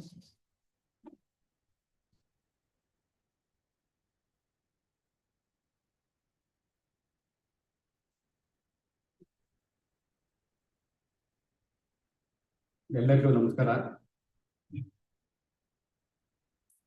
ಮೆಲ್ಲಗೆ ಕರಗುತ್ತಿದೆ ಆಹಾರ. ಎಲ್ಲಿದೆ ಆಹಾರ? ಎಲ್ಲಿದೆ ಗುಳಿಗೆ? ಎಲ್ಲಿದೆ ಅನ್ನ? ಎಲ್ಲಿದೆ ಆರೋಗ್ಯ? ಎಲ್ಲಿದೆ ಭೂಮಿ? ಈಗ ನಾವು ಕಳೆದ 20 ವರ್ಷಗಳಿಂದ ಭತ್ತ ಕೃಷಿ ಆಂದೋಲನವನ್ನು ಪ್ರಾಜೆಕ್ಟ್ ಅಲ್ಲಿ ಭತ್ತ ಉಳಿಸ್ತಾ ಇದ್ವಿ. ಕಳೆದ 10 ವರ್ಷಗಳ ಕೆಳಗೆ ಭತ್ತ ಸಂರಕ್ಷಣೆಯಲ್ಲಿ ಒಂದು ಕರ್ನಾಟಕದಲ್ಲಿ ಒಂದು 50 ರಿಂದ 60 ಜನ ಬೀಜ ಸಂರಕ್ಷಕರು ಇರ್ಬೋದು. ಈಗ ಮತ್ತೆ ಕಡಿಮೆ ಆಗ್ತಿದೆ. ಅಂದ್ರೆ ಇದೊಂದೇ ಕಾರಣದಲ್ಲ, ಕೊನೆಗೆ ಇಲಿಯಾಸ್ ಅವರು ಹೇಳಿದ್ರು ಒಂದೊಂದೇ ಯಾಕೆ ನಮಗೆ ತೊಂದರೆ ಆಗ್ತಾ ಇದೆ, ಕೆಲವೊಂದು ಸಂಘಟನೆಗಳಿಂದ ನಮ್ಮ ಒಂದು ಕೃಷಿ ಪದ್ಧತಿನ ಒಂದು PPT ಮುಖಾಂತರ ನಾವು ಹೇಳ್ತಾ ಹೋಗ್ತೀವಿ.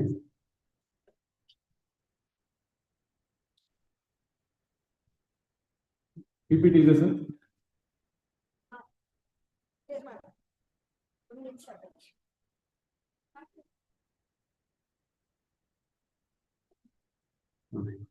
ನನ್ನ ಹೆಸರು ಆಂಜನೇಯ ಅಂತ, ಹರಿಹರ ತಾಲೂಕು ಕುಂಬ್ಳೂರು. ಕಳೆದ 24 ವರ್ಷಗಳಿಂದ ಸಾವಯವ ಕೃಷಿ ಮತ್ತೆ ನಶಿಸಿ ಹೋಗಿರೋ ಭಾರತೀಯ ಭತ್ತದ ತಳಿಗಳು ಬೆಳೀತಾ ಇದ್ದೀನಿ. ಬೆಳೆಯುವುದು ಅಷ್ಟೇ ಅಲ್ಲ, ಬೀಜ ಕೊಡುವುದು ಮತ್ತೆ ಅಕ್ಕಿಯ ಮಾರುಕಟ್ಟೆ ಮಾಡುವುದು ಇದು ನನ್ನ ಒಂದು ಕರ್ತವ್ಯ. ಆದ್ರೆ ನಾವೇನ್ ತಿಂತೀವಲ್ಲ ಅದನ್ನೇ ಬೆಳೆಯಬೇಕು ಅನ್ನೋ ಒಂದು ಉದ್ದೇಶ ಇಟ್ಕೊಂಡೆ ಈ ಒಂದು ಇದಕ್ಕೆ ನಾವು ನಮ್ಮ ಬೆಳೆಯುವಂತ ಜಾಗ ಸಂಪೂರ್ಣ ನೀರಾವರಿ ಭಾಗ. ಭತ್ತ ಬೆಳೆಯುವ ಜಾಗ ಬಿಟ್ರೆ ಬೇರೆ ಏನು ಬೆಳೆಯಲಿಕ್ಕೆ ಅವಕಾಶ ಇಲ್ಲ. ಹಾಗಾಗಿ ನನ್ನ ಭತ್ತದ ಬೆಳೆಯನ್ನೇ ಆಯ್ಕೆ ಮಾಡ್ತೀನಿ. ಎಲ್ಲರೂ ರಾಸಾಯನಿಕ ಕೃಷಿ ಮತ್ತೆ ಹೈಬ್ರಿಡ್ ಯುಗದಲ್ಲಿ ಎಲ್ಲಾ ರೈತರಿಗೂ ತಮ್ಮ ಕಲ್ಟಿವೇಶನ್ ಎಲ್ಲ ಮಾಡ್ತಾ ಇದ್ರು. ಆರೋಗ್ಯದ ಪರಿಣಾಮ, ಪ್ರಕೃತಿಯ ವೈಫಲ್ಯತೆ, ಮಳೆಯ ಅಭಾವ, ಅಂತ ಮಳೆ ಸುರಿತಿರೋದು, ಇವೆಲ್ಲ ವ್ಯತ್ಯಾಸಗಳು ನಮ್ಮ ಜಮೀನು ನಮ್ಮ ಭಾಗದಲ್ಲಿ ಕಾಣ್ತಾ ಇತ್ತು. ಒಂದ್ ಕಡೆಗೆ ಅರೆಮಲ್ನಾಡ, ಒಂದ್ ಕಡೆಗೆ ನೀರಾವರಿ, ಭದ್ರಾ ನೀರು. ಹಾಗಾಗಿ ನಮ್ಮ ನೆಲ, ಜಲ ಮತ್ತೆ ಬೀಜ ಈ ಒಂದು ಉದ್ದೇಶ ಇಟ್ಕೊಂಡ್ಬಿಟ್ಟು ನಾವು ಸಂರಕ್ಷಣೆ ಮಾಡ್ತಾ ಇದ್ವಿ. ಅದೇ ಸಮಯಕ್ಕೆ ನನಗೆ ಸಹಜ ಸಮೃದ್ಧ ಸಂಸ್ಥೆ ಈ ಒಂದು ಬೀಜ ಸಂರಕ್ಷಣೆಗೆ ಮತ್ತೆ ಸುಮಾರು ಸಹಕಾರಗಳು ನೀಡ್ತು. ಅಷ್ಟೇ ಅಲ್ಲ, ಭತ್ತ ಉಳಿಸಿ ಆಂದೋಲನ ಒಂದು ಸಂಸ್ಥೆ ದಕ್ಷಿಣ ಭಾರತದಲ್ಲಿ ಕ್ರಿಯೇಟ್ ಮತ್ತೆ ತನ್ನಾಲು ಇವೆಲ್ಲ ಸಹಜ ಸಮೃದ್ಧ ಸಂಸ್ಥೆ ಇತ್ತ ನನಗೆ ಸುಮಾರು ಈ ಒಂದು ವರ್ಕ್ಶಾಪ್ಗಳೆಲ್ಲ ಕಲಿಸಕ್ಕೆ ಶುರು ಮಾಡಿದ್ರು. ನಮ್ಮಲ್ಲಿ ಇದ್ದಂತ ಬೆರಳೆಣಿಕೆಯಷ್ಟು ಇದ್ದಂತ ಭತ್ತದ ಬೀಜಗಳು ಈಗ 250ಕ್ಕೂ ಹೆಚ್ಚು ಭತ್ತದ ಬೀಜಗಳು ಈಗ ನಮ್ಮ ಭತ್ತದ ಗದ್ದೆಯಲ್ಲಿದೆ. ನೆಕ್ಸ್ಟ್, ಭತ್ತದ ಗದ್ದೆಗಿಂತ ಮುಂಚೆ ನಮಗೆ ಬೇಕಾಗಿರೋದು ಏನಪ್ಪಾ ಅಂದ್ರೆ ನಮ್ಮ ನೆಲ ಉಳಿಸಬೇಕು. ನಾವು ನೆಲ ಉಳಿದು ಮಾತ್ರ ನಾವು ಏನನ್ನು ಬೆಳಿಲಿಕ್ಕೆ ಅವಕಾಶ. ರೀತಿ ನೆಲ ಅಂತ ನಾವು ಒಂದು ನಮ್ಮ ಕೈಲಿಂದ ಎಷ್ಟು ಸಾಧ್ಯತೆ ಆಗತ್ತ ಅಷ್ಟು ಒಂದು ವ್ಯವಸ್ಥಿತ ಗೋಕೃಪಾಮೃತ ಇರ್ಬೋದು, ಜೀವಾಮೃತ ಇರ್ಬೋದು, ಗೋಬರ್ ಗ್ಯಾಸ್ ಸ್ಲರಿ ಇರ್ಬೋದು, ರಾಸಾಯನಿಕ ಗೊಬ್ಬರ ಔಷಧಿ. ನಾವು ಇದುವರೆಗೆ ಹೇಳ್ತಾ ಇದ್ದು ಬರೀ ಕಂಪನಿ ಬೀಜ, ಕಂಪನಿ ಗೊಬ್ಬರ ಇದೆಲ್ಲ ಅಂತ. ನಾವು ಮತ್ತೆ ಕಂಪನಿಗಳು ದಾಸರ ಆಗಿಬಿಟ್ರೆ ನಾವು ಸ್ವತಂತ್ರ ಆಗೋದು ಯಾವಾಗ? ಮತ್ತೆ ನಾವು ಇವತ್ತು ಇನ್ನೊಬ್ಬರ ಕೈಯಲ್ಲೇ ನಾವು ಸಿಗೇ ಬಿಡ್ತೇವೆ. ಒಂದು ಕಡೆಗೆ ದೇಶನೇ ಕಾರ್ಪೊರೇಟ್ ಕಂಪ್ನಿಗಳಲ್ಲಿ ಸಿಗೇ ಬಿಡ್ತಿದೆ. ಆ ಕಂಪ್ನಿ ಬೀಜ ಕೊಟ್ರೆ, ಆ ಕಂಪ್ನಿ ಔಷಧಿ ಗೊಬ್ಬರ ಕೊಟ್ರೆ ಇಡೀ ದೇಶ, ಇಡೀ ಪ್ರಪಂಚ ಉಳಿಯುವಂತ ಸಾಧ್ಯತೆ ಇದೆ. ಹಾಗಾಗಿ ನಮ್ಮ ಬೀಜ, ನಮ್ಮ ಹಕ್ಕು, ನಮ್ಮ ಭೂಮಿ, ನಮ್ಮ ನೀರು, ಜೀವ ಉಳ್ಕೊಂಡು ಮಾತ್ರ ನಾವು ಉಳಿಲಿಕ್ಕೆ ಅವಕಾಶ ಇದೆ. ನೆಕ್ಸ್ಟ್, ಇದು ನಮ್ಮ ಬೀಜದ ಒಂದು ತಾಕತ್ತು. ಯಾಕೆ ನಾವು ಇಷ್ಟೊಂದು ವೆರೈಟಿಗಳೆಲ್ಲ ಮಾಡ್ಲಿಕ್ಕೆ ಅವಕಾಶ ಆಯ್ತು ಅಂದ್ರೆ, ನಾವು ಬೆರಳೆಣಿಕೆ ಎಷ್ಟು ಬೀಜ ಮಾಡ್ತಿದ್ರು, 30ಕ್ಕೆ ಬಂದ್ವಿ, 40ಕ್ಕೆ ಬಂದ್ವಿ. ತದನಂತರ ಮಾಡ್ತಾ 250 ಭತ್ತದ ತಳಿಗಳು.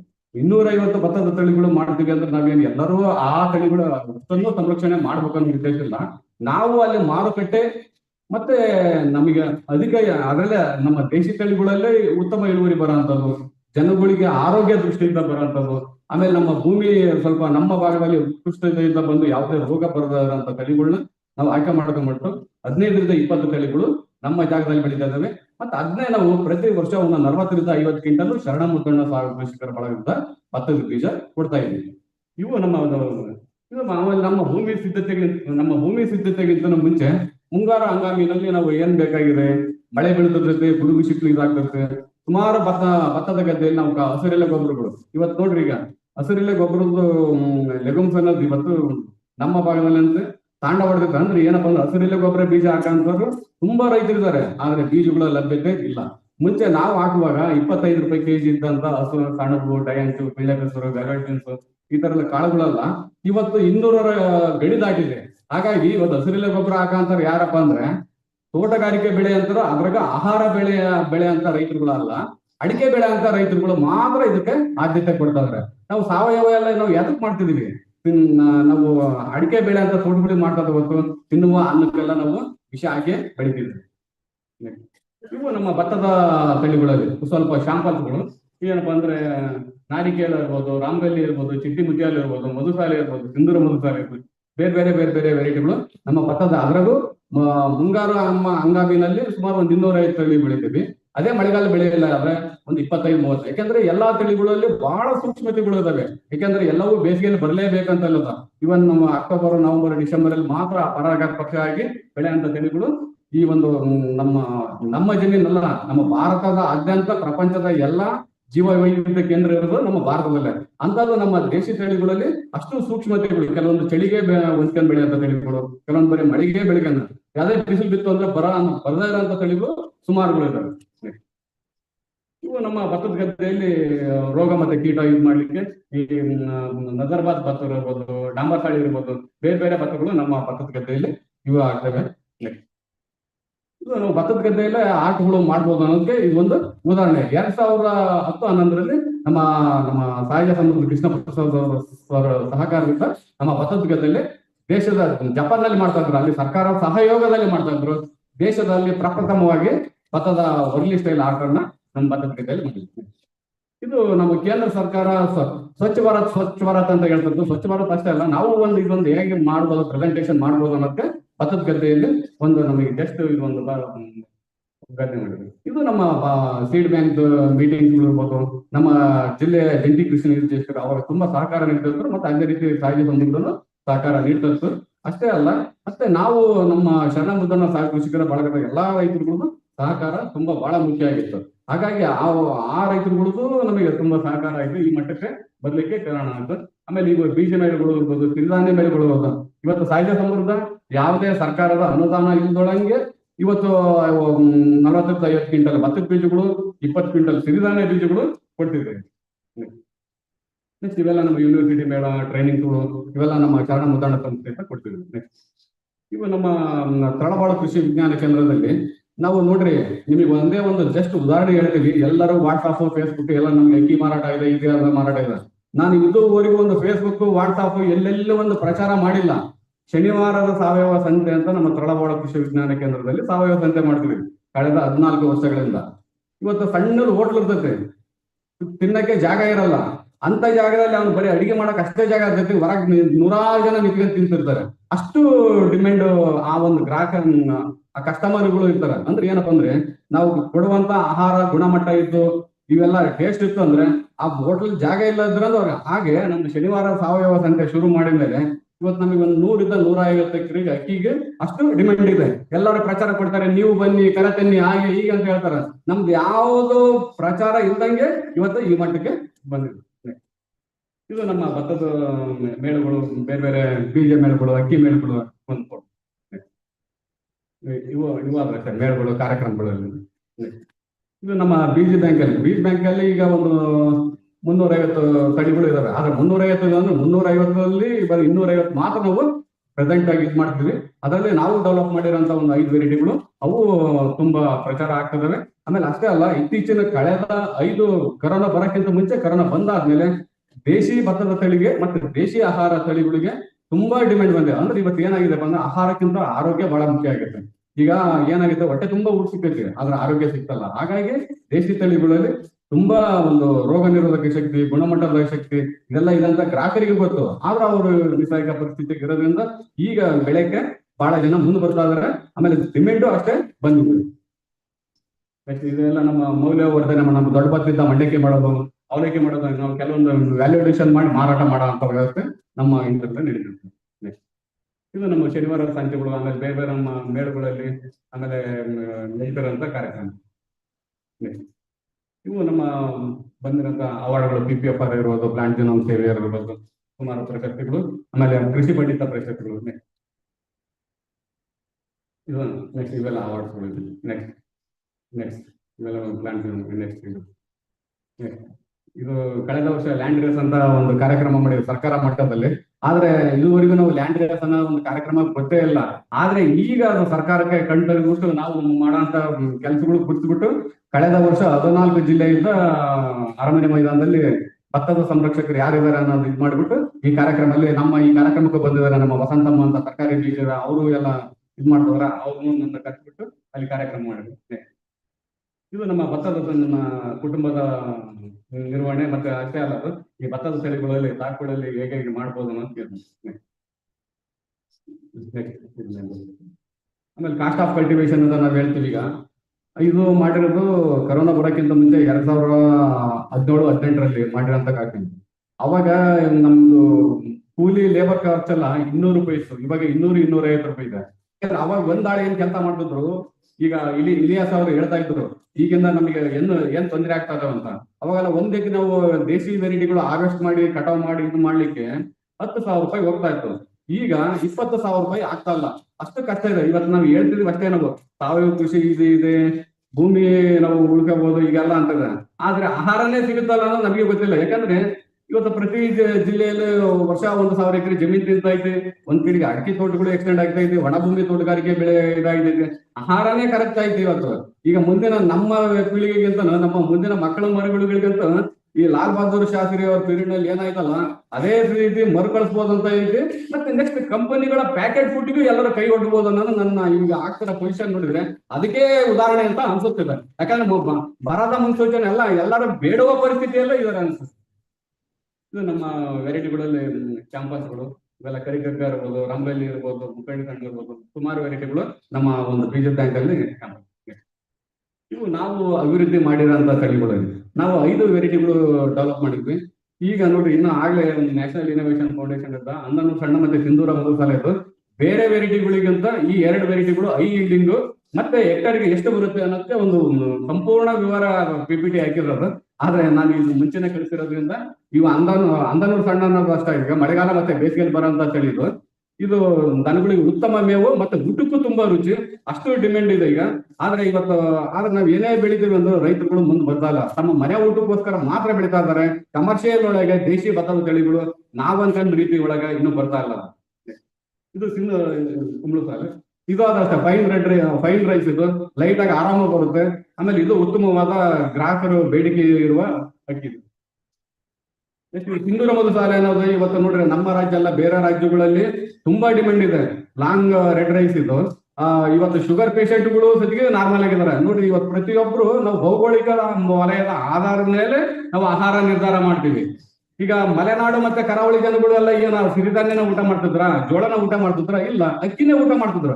ಹಂಗಾಗಿ ಆ ಭಾಗದಲ್ಲಿ ಏನ್ ಊಟ ಮಾಡ್ತಿದ್ರಲ್ಲ ಆ ದೇಶಿ ತಳಿಗಳಿಗೆ ಮಹತ್ವ ಕೊಡ್ಬೇಕೆ ಹೊತ್ತು ನಾವು ಎಲ್ಲಿದೋ ಸಿರಿಧಾನ್ಯ, ಎಲ್ಲಿದೋ ಕಾಶ್ಮೀರದ ಆಪಲ್ ತಂದು ಇಲ್ಲಿ ತಿನ್ನೋದಲ್ಲ, ಅಲ್ಲಿ ಲೋಕಲ್ ಹಣ್ಣುಗಳು ಅಲ್ಲಿಗೆ ನಾವು ಆದ್ಯತೆ ಕೊಡ್ಬೇಕು. ಹಾಗಾಗಿ ನಾವು ಇದಕ್ಕೆ ತಿನ್ನುವ ಅನ್ನಕ್ಕೆ ಅನ್ನ ಅಂದ್ರೆ ಅನ್ನ ಅಂತ ಅಲ್ಲ, ಅಲ್ಲಿ ಏನ್ ಆಹಾರದ ಬೆಳೆ ಇದೆಯಲ್ಲ ಅದಕ್ಕೆ ಒತ್ತು ಕೊಡ್ಬೇಕು ಅನ್ನೋದು ನಮ್ಮ ಒಂದು ವಾದ. ಇದು ಗಿರಿಸಾಲೆ, ಇದು ನೋಡ್ರಿ ಮಳೆಗಾಲ ಬೆಳೆನೇ ಮಾತ್ರ ಫೈನ್ ರೆಡ್ ರೈಸ್ ಇದು ಒಂದು ಉತ್ತಮವಾದ ಆಹಾರ. ಇದು ಮಧುಸಾಲೆ ಅನ್ನೋದು ನಾವು ಏನ್ ಸಿಂಧೂರ ಮಧುಸಾಲೆಯಲ್ಲಿ ಇದು ಮಾಡಿದಾಗ ವೈಟ್ ಬಿಳಿ ಸಣ್ಣಕ್ಕಿ, ಇದು ಒಂದು ರಾಸಾಯನಿಕ ತಾಕು ಮತ್ತೆ ಕೆಮಿಕಲ್ ತಾಕು ಎರಡಕ್ಕೂ ಅನ್ವಯಿತ ಅಂತ ತಳಿ ಇದು. ಇವು ನಮ್ಮ ರೈಸ್ ಶಾಂಪಲ್ಸ್ಗಳು, ಇವೆಲ್ಲ ಬೇರೆ ಬೇರೆ ಬೇರೆ ಬೇರೆ ವೆರೈಟಿಗಳಲ್ಲಿ. ನಾವು ಭತ್ತ ಒಂದೇ ಅಲ್ಲ, ಭತ್ತದ ಜೊತೆ ಮನೆಗೆ ಎಷ್ಟು ಬೇಕಷ್ಟು ಬೆಳೆ ಅಂತ ಭತ್ತದ ಕಾಳುಗಳು, ಉದ್ದಿನ ಕಾಳು ಇರ್ಬೋದು, ಹೆಸರು ಕಾಳು ಇರ್ಬೋದು, ಲಾಂಗ್ ನೋಡ್ರಿ ಉದ್ದಿನ ಕಾಳು ಅಂದ್ರೆ ಎಲ್ಲವೂ ಬರೀ ಗಿಡ ಅಂತಾವೆ. ನಮ್ದು ಉದ್ದಿನ ಬಳ್ಳಿ ಇತ್ತು, ಸುಮಾರು 1.5-2 ಮಾರು ಬರೋಂತ ಲಾಂಗ್ ಗ್ರೈನ್ಸ್ ಉದ್ದಿನ black gram. Okay, thank you. ಮತ್ತೆ ಇನ್ನೊಂದೇನಪ್ಪಾ ಅಂದ್ರೆ ಇವತ್ತಿನ ದಿನಮಾನಗಳಲ್ಲಿ ಅವ್ರು ಮನೆಯವ್ರ ವ್ಯವಸಾಯ ಮಾಡಿದ್ರೆ ಮಾತ್ರ ಇನ್ವಾಲ್ವ್ಮೆಂಟ್ ಇದ್ರೆ ಮಾತ್ರ ವ್ಯವಸಾಯ ಉಳಿಯುತ್ತೆ. ನಾವು ಲೇಬರ್ ಓರಿಯೆಂಟೆಡ್, ಟೆಕ್ನಾಲಜಿ ಓರಿಯೆಂಟೆಡ್, ಸರ್ಕಾರದ ಓರಿಯೆಂಟೆಡ್ ಅಂದ್ರೆ ಈ ಒಂದು ಅದಕ್ಕೂ ಆಹಾರಕ್ಕೆ ಕೂತು ಬರುವಂತ ವ್ಯವಸ್ಥೆ ಅಂತ ಮುಂದಿನ ದಿನಗಳಲ್ಲಿ ಇದ್ದೇ ಇದೆ. ಹೀಗಾಗಿ ದೇಶಿ ತಳಿಗಳಲ್ಲಿರೋ ಆರೋಗ್ಯ, ರೋಗ ನಿರೋಧಕ ಶಕ್ತಿ ಮತ್ತೆ ಬೇರೆ ಯಾವುದೇ ಹೈಬ್ರಿಡ್ ತಳಿಗಳಲ್ಲಿ ಇಲ್ಲ ಅನ್ನೋದು ಇವತ್ತು ಗ್ರಾಹಕರುಗಳೇ ಪ್ರೂವ್ ಮಾಡಿದ್ದಾರೆ. ನಮ್ದು ಕಳೆದ 15 ವರ್ಷಗಳಿಂದ ಸಾವಯವ ಸಂತೆ ಮಾಡ್ತಾರಂತ ಗ್ರಾಹಕರುಗಳು ಇವತ್ತು ಆರಾಮಾಗಿದ್ದಾರೆ. ಇವತ್ತು ಅಷ್ಟು ನಿರ್ದಾಕ್ಷಿಣ್ಯವಾಗಿ ನಮಗೆ ಈ ಅಕ್ಕಿ ಬೇಕೇ ಬೇಕನ್ನೋ ಒಂದು ಇದಕ್ಕೆ ಅವರು ಸದೃಢವಾಗಿ ನಿಂತಿದ್ದಾರೆ. ಈಗ ಗ್ರಾಹಕರು ಮುಂದೆ ಬಂದಪ್ಪ ಅಂದ್ರೆ, ಬೆಳೆ ಅಂತ ರೈತರು ಮುಂದೆ ಬಂದೆ ಅಂದ್ರೆ ಇವತ್ತು ಅಂದ್ರೆ ನೋಡ್ರಿ, ಹೈಬ್ರಿಡ್ ತಳಿಗಳು ರಾಸಾಯನಿಕ ಜಮೀನಲ್ಲಿ ಬೆಳೆದಂತ ಕೆಮಿಕಲ್ ಭತ್ತಗಳೆಲ್ಲ ಸರ್ಕಾರ ಫಿಕ್ಸ್ ಮಾಡುತ್ತೆ. ದೇಶಿ ತಳಿಗಳು ಮತ್ತೆ ಸಾವಯವ ಕೃಷಿಯಲ್ಲಿ ಬೆಳೆದಿರುವಂತ ಆಹಾರ ತಳಿಗಳು ನಾವು ಫಿಕ್ಸ್ ಮಾಡ್ತೀವಿ. ಅದಕ್ಕಾಗಿ ನಮ್ಮ ಹಕ್ಕು ನಮ್ಮ ಕೈಯಲ್ಲಿ ಇರ್ಬೇಕು. ಅವತ್ತು ಸರ್ಕಾರದ ಕೈಯಲ್ಲಿ ಜುಟ್ಟು, ಕಂಪನಿಗಳಲ್ಲಿ ಕೈ ಜುಟ್ಟು ನಾವು ಇರಬಾರ್ದು ಅಂತ ಹೇಳಿದ್ರೆ ನನ್ನ ಮಾತನಾಡಲು ಅವಕಾಶ ಮಾಡಿಕೊಟ್ಟ ಎಲ್ಲರಿಗೂ ಈ ಒಂದು ಧನ್ಯವಾದಗಳನ್ನು ತಿಳಿಸಿ. ಜೈ ಹಿಂದ್, ಜೈ Karnataka. I am really proud of him because I have visited his farm in, I think, 15 years back. He actually did the first paddy app in South India. And to visit that, I went, and then he has just started the seed conservation. There was a small seed bank in his house, in a room. He had kept at that, and he showed all that with the same enthusiasm. But you see, 15 years, he has developed an ecosystem around the seed. So that is that's the beauty of this revival, seed revival. It doesn't happen without the seeds. So that is where the importance of seeds sovereignty. Seeds have to be in the hands of farmers, and the consumers also have a great responsibility to support. That is also very, very important. So I invite the next speaker, Krishna Prasad, Seedman of India, to give his presentation. Come. 15 minutes.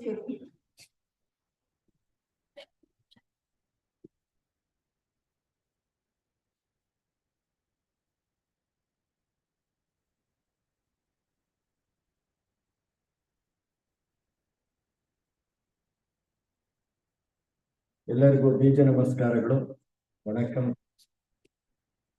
Malayalam ಒಂದವರೇ. So this seed revival of seed diversity just is like a 30 years back. It started as a fashion, something like a gene. It's like I'm very happy. I come from a farmer's family. My brother was a farmer leader. I think that is what took me to see the the seed status and other things. And lots of our green towel leaders are there. So this is the journey for the 30 years. ಒಂದೇನು ಅಂದ್ರೆ 30 ವರ್ಷಗಳು ಏನು ನಾವು ಬೀಜ ಸಂರಕ್ಷಣೆಯಲ್ಲಿ ಮಾಡ್ತಾ ಬಂದಿದ್ದೀವಿ. ಮೊದಲೆಲ್ಲ ನಾನು ಬೀಜಗಳ ಮೇಲೆ ಬಹಳ ಮಾತಾಡ್ತಾ ಇದ್ದೆ, ಹೆಂಗ್ ಬೀಜ ಉಳಿಸ್ಬೇಕು, ಹೆಂಗ್ ಮಾಡ್ಬೇಕು ಅಂತೆಲ್ಲ. ಈಗ ನಾನು ಅದನ್ನ ಹಿಂಬಾಗ್ಲಿಂದ ಹೇಳ್ತಾ ಇರ್ತೀನಿ. ಮೊದಲು ಮಾರ್ಕೆಟ್ಗಳನ್ನ ಕೈಯಲ್ಲಿ ಇಟ್ಕೊಂಡು ಆಮೇಲೆ ಬೀಜಕ್ಕೆ ವಾಪಸ್ ಹೋಗ್ತಾ ಇದ್ವಿ. ಯಾಕಂದ್ರೆ ಒಂದ್ಸಲ ನಾವು ಮಾರ್ಕೆಟ್ ಗ್ರಾಹಕರನ್ನ ಹೋಲಿಸ್ಕೊಳ್ಳದೆ ಇಲ್ಲೇನೇ ನಾವು ಬೆಳೀತಾ ಹೋದ್ರು ಕೂಡ ಅದೆರಡು ಸಮತೋಲನ ಆಗಲ್ಲ. ಅದು ಆ ತರದ ಒಂದು ಜರ್ನಿ ಇದ್ರು. Take this forward because especially the friends from Andhra, Karnataka, Tamil Nadu, Kerala, look at that. This is what Mysore showed the way. We do every month diversity festival. Each festival is around minimum 20 lakhs turnover. It's like farmer groups are coming and selling lots of their produce. I think this is what, if we can create this kind of melas in all major towns, cities, the urban and peri-urban, we can really bring a lot of change and we can revive a lot of varieties. So this is I represent organization. Yeah. So I represent organization called Sahaja Samruddha. Sahaja Samruddha is an organization, farmers collective, but parallelly we are also build lots of producer companies to sustain our initiative. It's like a Sahaja Organics owned by the organic farmers, the Desi Seed Producer Company, Sahaja Seeds owned by the seed savers, and the Devadanya, it's owned by the millet growers, and the Hulikadu, it's owned by the organic vegetable growers. Like that, we evolve the companies to link them to the markets. And Krishikala is the craft, it's a rural artisans agri-art company. Next. So this is what the beauty of the multi-cropping, whether it's like Akadi in Karnataka, Pannendu Pantalu in Andhra, and Baranaja in Himalayas, And this is what, that strong millet-based multi-cropping system, a rice-based multi-cropping system prevailing in this country. Look at that. This is what this photo we took in Karnataka and the Goa borders. It's like a jowar with paddy. What combination it is? If it is a high rainfall, paddy performs well. If it is a rain failure, jowar comes. This is what the recent innovation ideas from the farmers. Next. And generally, this is what conservation method. The first one is what the governments or scientists or academicians are doing. You just go to the farmers, collect the seed samples, put it in the gene bank, and do some research. Give it to as a new variety to the farmers. So if the farmer want the traditional variety, very difficult to get from the gene bank. It's not easy. So that is an ex situ conservation and very rarely in situ conservation. But other thing is, it's like a farmer seed collection. A farmer collects some seed, he grows, he share with the neighbors, and that is what Kisan ka exchange is happening. So this is the way. The ex situ is difficult, no meaning. In situ is very difficult. We have something on farm conservation.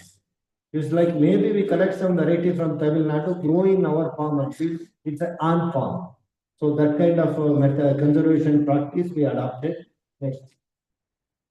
So these are all some of the things. Matlab, that as a farmers organization, it's not very rude work. This is very scientific work. Lots of research papers, stories, publications we are bringing. People they think simply these farmers grow some varieties. I have heard many scientists say they are farmers growing something. No, we are very systematically doing, documenting, and conserving the diversity. Next. So this is the story start. It's like a seed mapping. So we do a lot of participatory rural appraisal meetings, and we refer all these British and gadgetiers and old text and panchangams, especially by Mysore Panchangam, we have collected lots of ideas. What varieties were there, where it grows, all those things. And also we consult the elder people, and that way we know what varieties are there in that area. This is a seed mapping. So then we come up with the seed map. Example is like a Mysore region, or Tanjavur region, or a Jairabad region, or Kurnool region. We create maps. What varieties are earlier, what varieties are now, and what varieties are becoming rare. It's like a popular, becoming rare, and already we lost. Then we start searching the variety. Then we consult scientists, gene banks, some organic collectives. We try to bring varieties. This is all the process of seed mapping and the seed collection. Next. So this is what Karnataka we did most.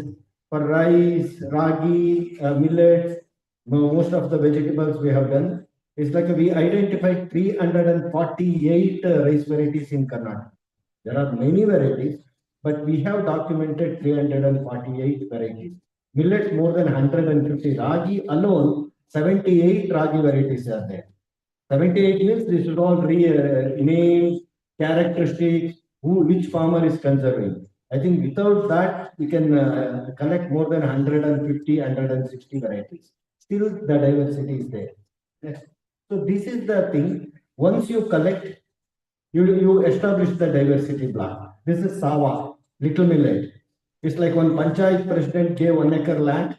So there we established actually the women farmers are sit on the first row. They only grown all these things. Then we invited farmers to do the participatory varietal selection. A variety could like that it goes.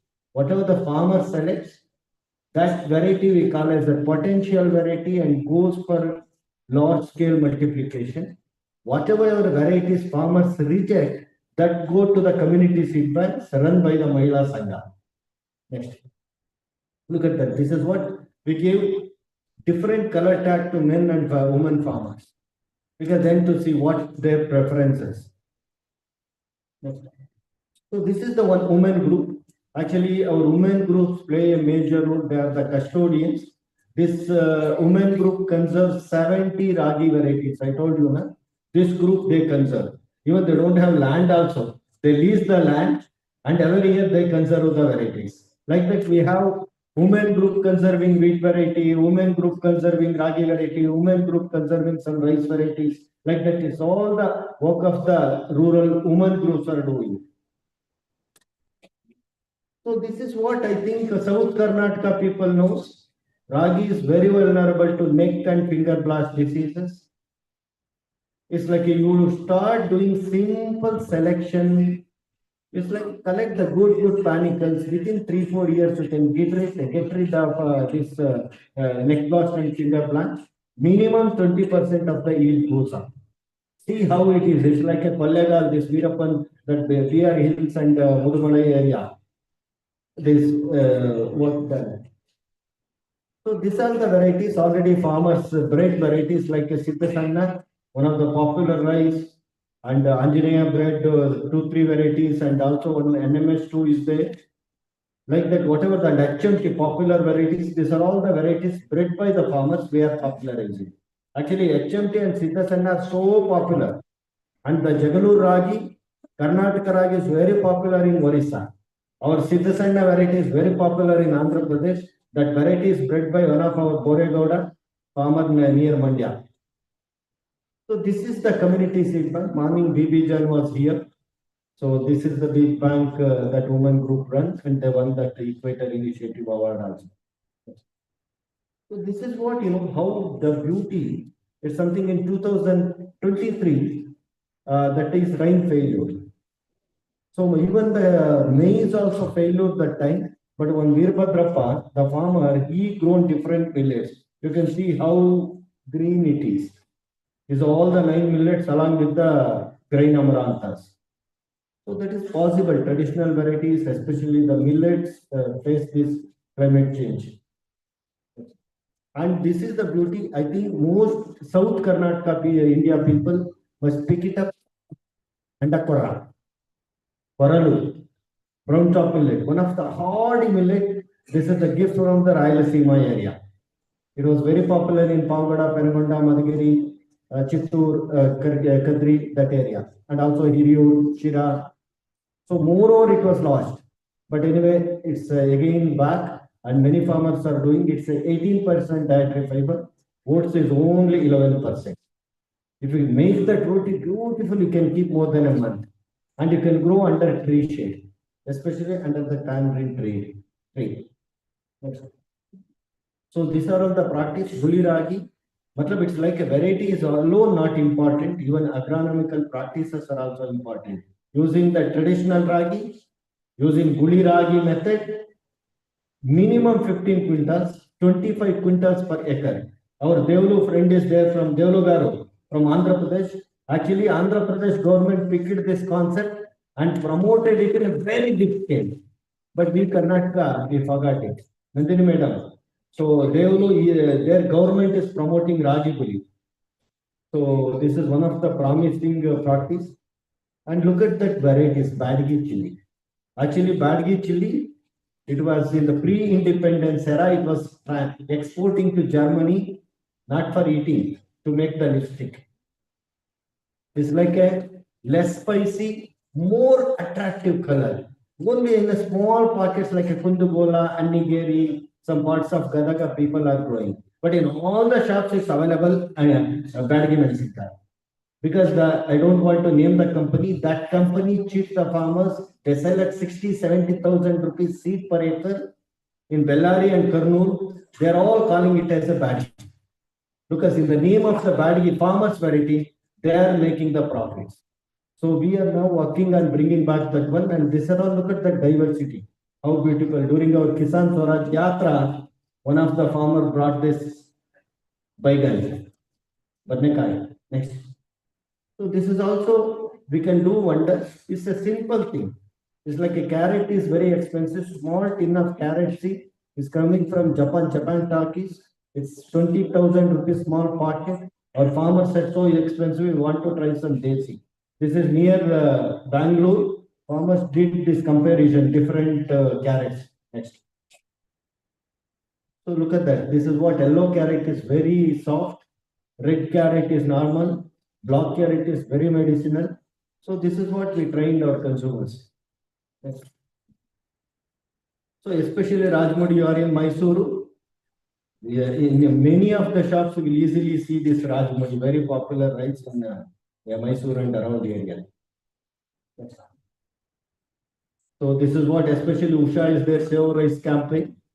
Really one decade campaign brought back many varieties and created rice users. That's what, before rice campaign, red rice, black rice, it was not familiar. But now, in many farmers are growing and selling this all desi rice. Yes. So that what trick we used is don't call rice. If you call rice, dalal fix the price. Confuse them. It's a diabetic rice, pregnant woman rice, rice for jaundice. These are all traditional. Is there rice for pulao, rice for offering the god? This is the trick we used and selling crores of worth of rices. Next. But only thing is you must come up with the traditional knowledge, backing with scientific lab analysis and other things. So that with the help of Save Rice campaign, we did it. Next. So look, this photo is nearby one in Coorg, Virajpete. It's just on 80 kilometers from here. So one of the farmer, Ravi Shankar, he grows all these rices. Look at that, how beautiful. This is last year's season photo. Yes. And we bring calendars to create awareness. This is very much important. Every year we bring different calendars. Actually, tomorrow we are releasing one soil calendar. Last year it was neglected crops calendar. And also publications also. Next. Next. So this is what now we are working on setting up of the red rice mill, community mill. Look, I am not calling rice, especially this 60 lakh rupees worth of mill is process only red rices of Kanapur, Kalgatgi, Kundgola and Shikawa in North Karnataka. So we know, because lots of demand for the red rices, and in Bangalore market, they put color to the normal rice and they sell as a red rice. Then consumers also got confused. So consumers are looking red rice. So this is what we are now set up the rice mill, red rice mill. So this is what rice mill, we know how to sell. Next. It's not difficult. All the store is easy to put. Consumers are really very supportive. If they believe, if you are prompt, really they support your initiatives. Next. So the same way like a roots and tuber, one more opportunistic crop. I think I ask everyone to work more on the roots and tubers. I think this is the only crop without any money, without any energy, you can store under the soil. Diascoria, Bili Kachal, Utri Gensu. Some point you are not harvesting this year, you harvest next year, other next year, other next year. After 10 years you harvest, it will be become bigger and bigger. Look at that, it's like a zero energy, zero investment. Next. So this is what you can do. When you go to the shop side, you can see that Hulikadu HP Coated group, they sell this purple yam powder. It's like not even 15-20 rupees one tuber. It looks very ugly, but you cook, it will be very dark purple. Add to rice, purple rice. Add it to water, purple water. Add it to idli, purple idli. Add it to dosa, it's purple dosa. Or it's anti-cancer. Kya chahiye? Enough to convince your consumers. Ore mere nahi dekha. I have not seen ekad chood le do. In the purple deep clean. I think pick up all the simple ideas and make more money and conserve diversity. Next. The same with aerial potato. You plant once. I request everyone buy one aerial potato. You plant it once. Next 3-4 years you need not to plant. Every Yugadi time it will come its own. So these are all interesting. You can make finger chips and also no joint pain. If you eat aloo, it's vayu, joint pain. This is a medicinal. Next. So this is what all the melas. Next. Roots and tuber mela in Chennai with Restore and farmer FIMLT, farmers market. Next. So this is what recently we did it in Mysore. See oil mela, you can see that bull-driven Ghana is there. Because traditional oils are very expensive, more than 400 rupees. Consumers are not buying. Most of the oil makers, they requested, KP, can you do some mela? So this is what we came up with, Desi oil mela. We showed people not only what all their different oils, something ended up with around 19 lakh rupees turnover in that mela.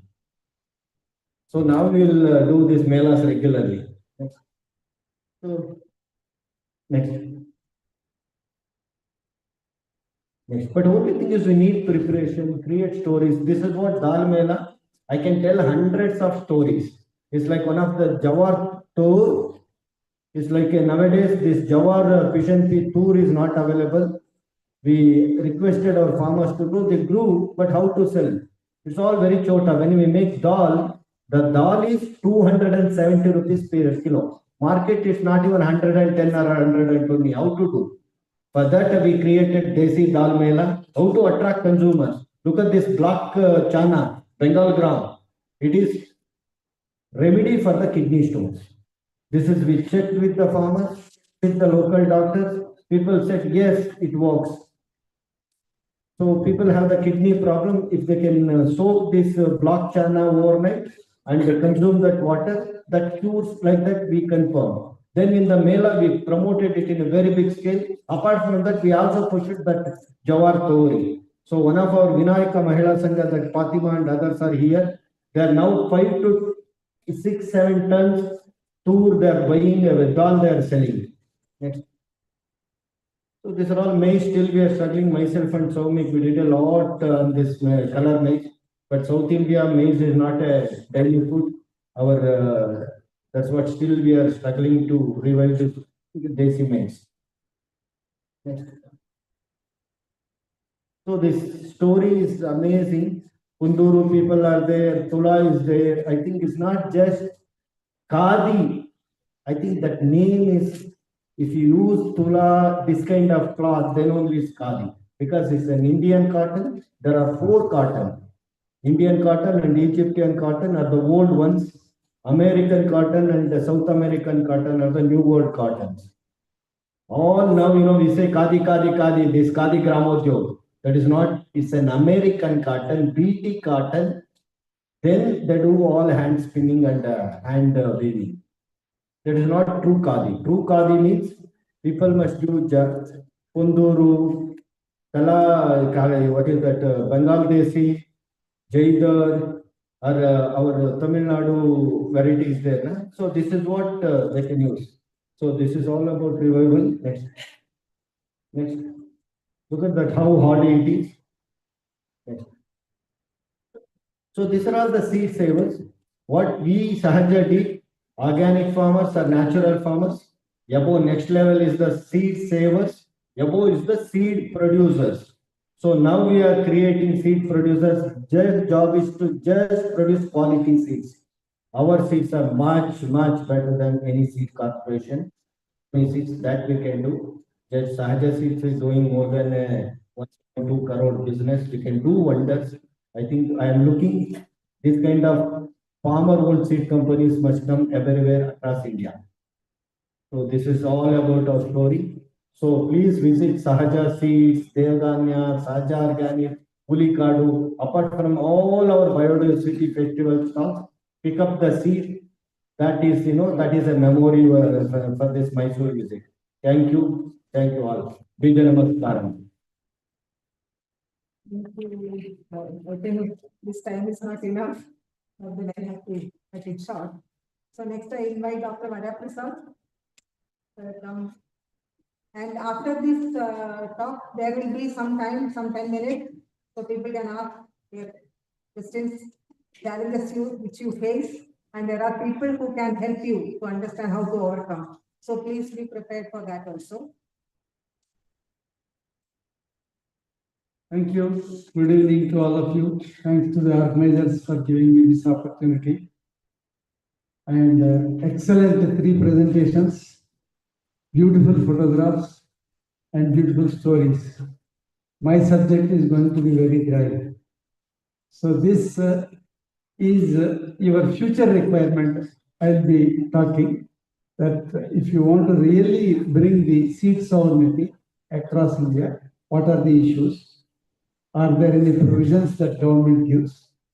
Are they available to you? Can we actually make things happen at your local level?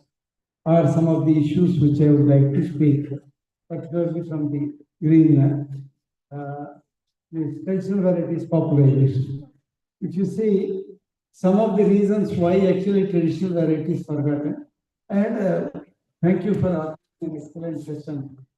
The prior to this in Malayalam, Kerala, where very scientific and very difficult questions were asked.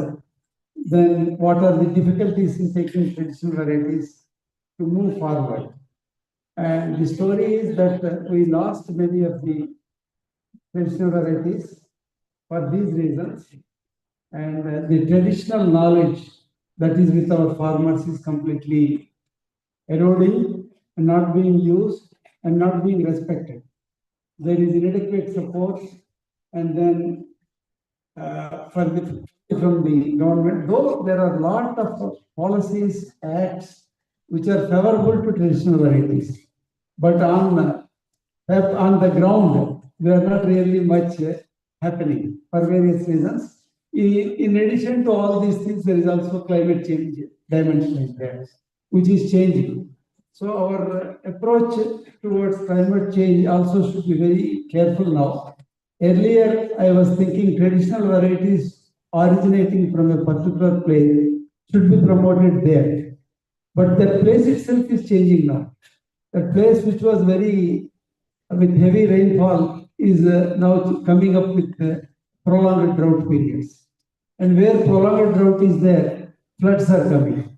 So the change is happening in the environment, and accordingly, you please evaluate the traditional varieties for their abilities to withstand or having the climate resilience. That can be promoted irrespective of the region that they are there. Next, please. Yeah, you can see one example. I think all of even on my first speaker, friends are also told more than 100,000 varieties, 110,000 varieties of rice alone are there. 40,000 used to be cultivated in 1930s. 1,100 varieties and hybrids, including some GM through a different method, are released, and then you have 30 released varieties cover almost 70 to 80% of the cultivated area, which means from 40,000 we have come down to 30. And one variety alone covers about 20%, BPT 504. So this way, we are reducing and losing the diversity. So that is why the topic is extremely important, that we should conserve and also use and also promote and also give sovereignty to the farmers so that they need not depend on others for the seed. Next, please. So there are some interesting questions which I try to answer. Some of you may agree, disagree. You can always discuss. Are they resilient to both climate and pests?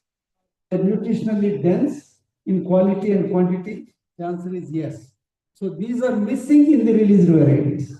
That's why I asked this question. While we actually promoted the yield, we lost the quality.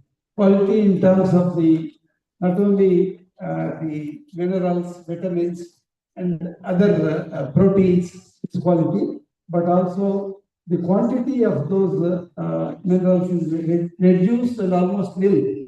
There was a publication about 50 varieties of rice released, almost nothing except it's there. So we are losing actually the food value from that. Are the TVs and released varieties mutually exclusive? I said no, because diversity is the nature's law. It's not that you will not find India even after 50 years completely cultivating only traditional varieties. There will be some released varieties. Released varieties did not come from the sky. They were developed from the traditional varieties.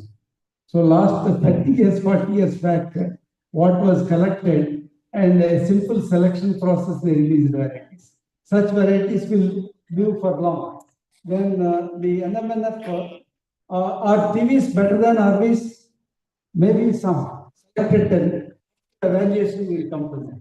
So that is why the evaluation is extremely important region-wise, and also the stress-wise. Which stress the plant or the crop is facing? Do they perform always better in the NF? Yeah, not necessarily, but mostly the traditional varieties perform better in natural farming compared to the chemical farming. So when if you are doing natural farming, you only select the traditional varieties. That is the general rule. Selected teas perform in the entire India. Some yes, exceptional, but mostly they are region specific, ecosystem specific. In only particular areas they perform much better compared to. So the release of the varieties for the entire India for 3-4 states is no more going to be acceptable. That's where you need to change too many varieties. If you follow the traditional varieties of that region, definitely it will stay for longer. And existing evidence, is there existing evidence to invest in traditional varieties? Ample evidence is there, but no much investments are coming.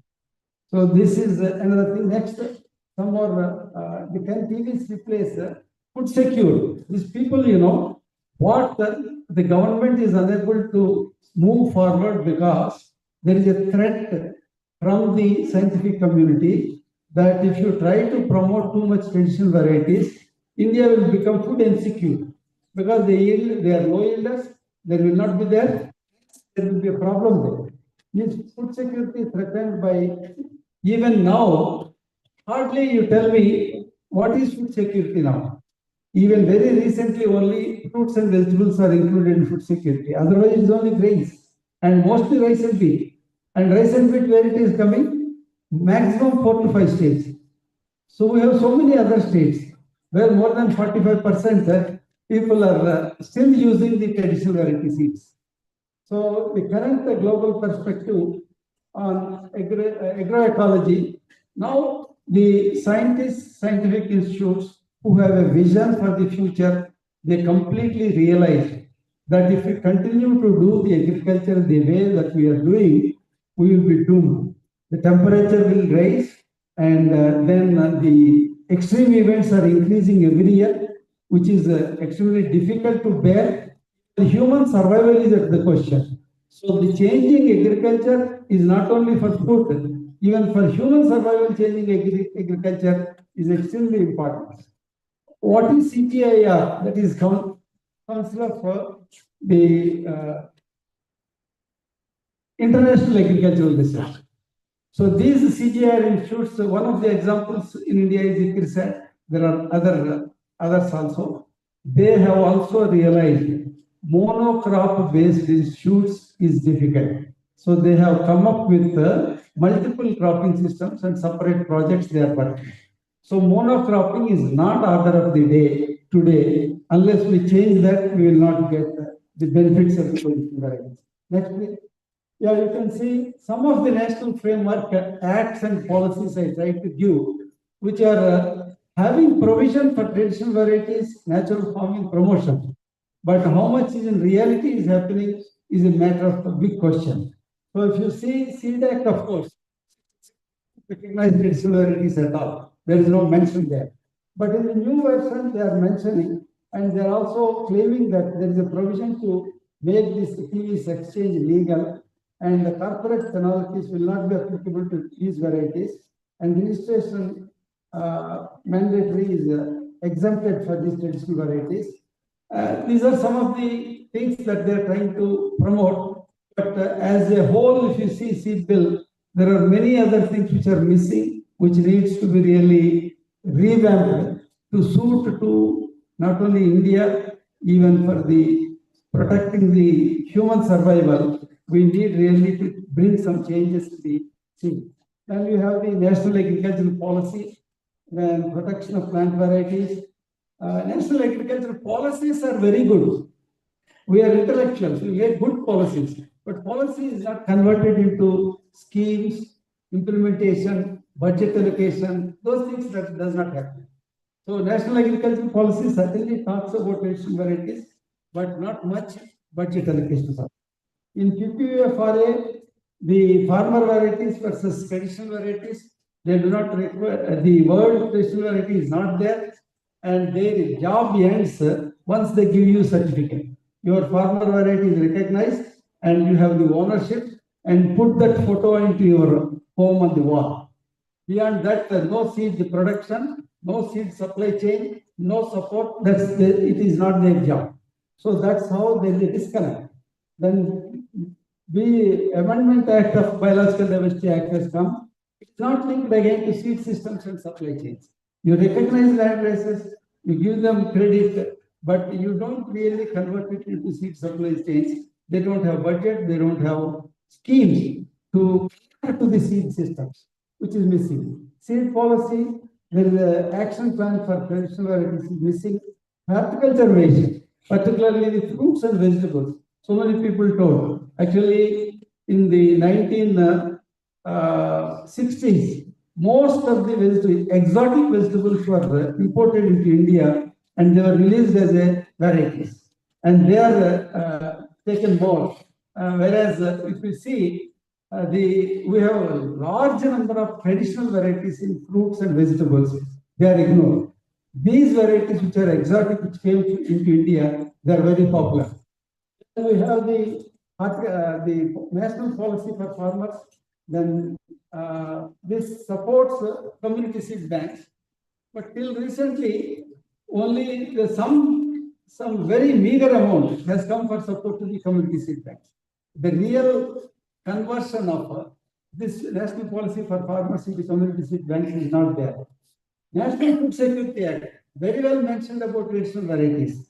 You have almost double the protein value. You have the almost whatever is missing in our food today, they are there in the traditional varieties.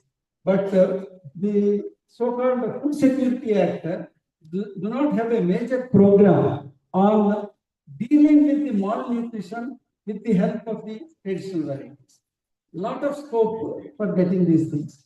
Agri-biodiversity policy, not a status of traditional variety is considered as a base material for developing breeding to the new varieties. But you never recognize traditional variety as a variety, whereas it has got stabilized and it is present in the ground level and it gives the lot of other advantages that it is not recognized as a variety. It is only considered as a jumper.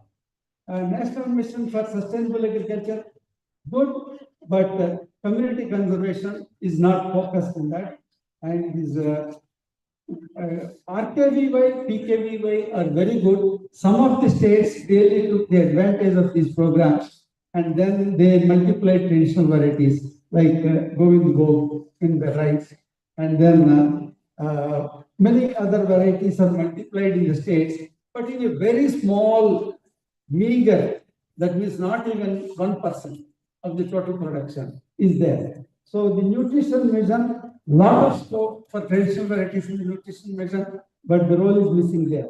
And the seed quality standards is a major thing which people oppose, government oppose, and community seed standards are well developed, and a good example from Odisha is there, where they have done it and 4 land races they have released by considering the community perceptions on seed qualities. Yeah, there is also a mechanism where traditional varieties, even with one particular trait advantage, you can register in the ICR and BPGR, and again recognize, certificate given, lying in the gene bank. It is never given to anybody for multiplication, or it is not going further into the seed supply chain. This is a very good program where many of these traditional varieties like Pelalazona, Ganachikudu, fall into facility from Adilabad, where it is a yellow color green ground. The protein is very important for the lactating mothers and children, and very good quality protein is there. So we have many good varieties there, but they are recognized also, they are known also, but unless there is a real government support, they cannot be spread, and the real advantage to the farmers will not come. Next, please. Then you have the Odisha example, as I told you, is almost a hard work of about 5 years, and with a great cooperation from the government of Odisha, standard operating procedures to release the land races is established, and a government order is issued. 4 land races of Ragi are mainstreamed already, and for those 4, seed production is in progress. And also the Odisha is trying to harmonize between the central government's seed subcommittee and the local land races. That's a good progress and a different what is happening in Odisha. Next, please. Yeah, we have the many other things in many states. Whatever I have given is very limited to my knowledge, and not all are given.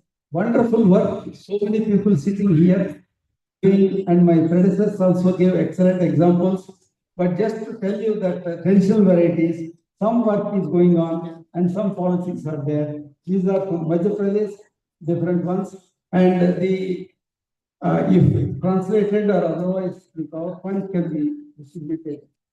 Anybody? The next place we have in like Odisha and Madhya Pradesh, we have also in Andhra Pradesh and many other states. Yeah, next slide, please. Many other states, there are Tamil Nadu is another example.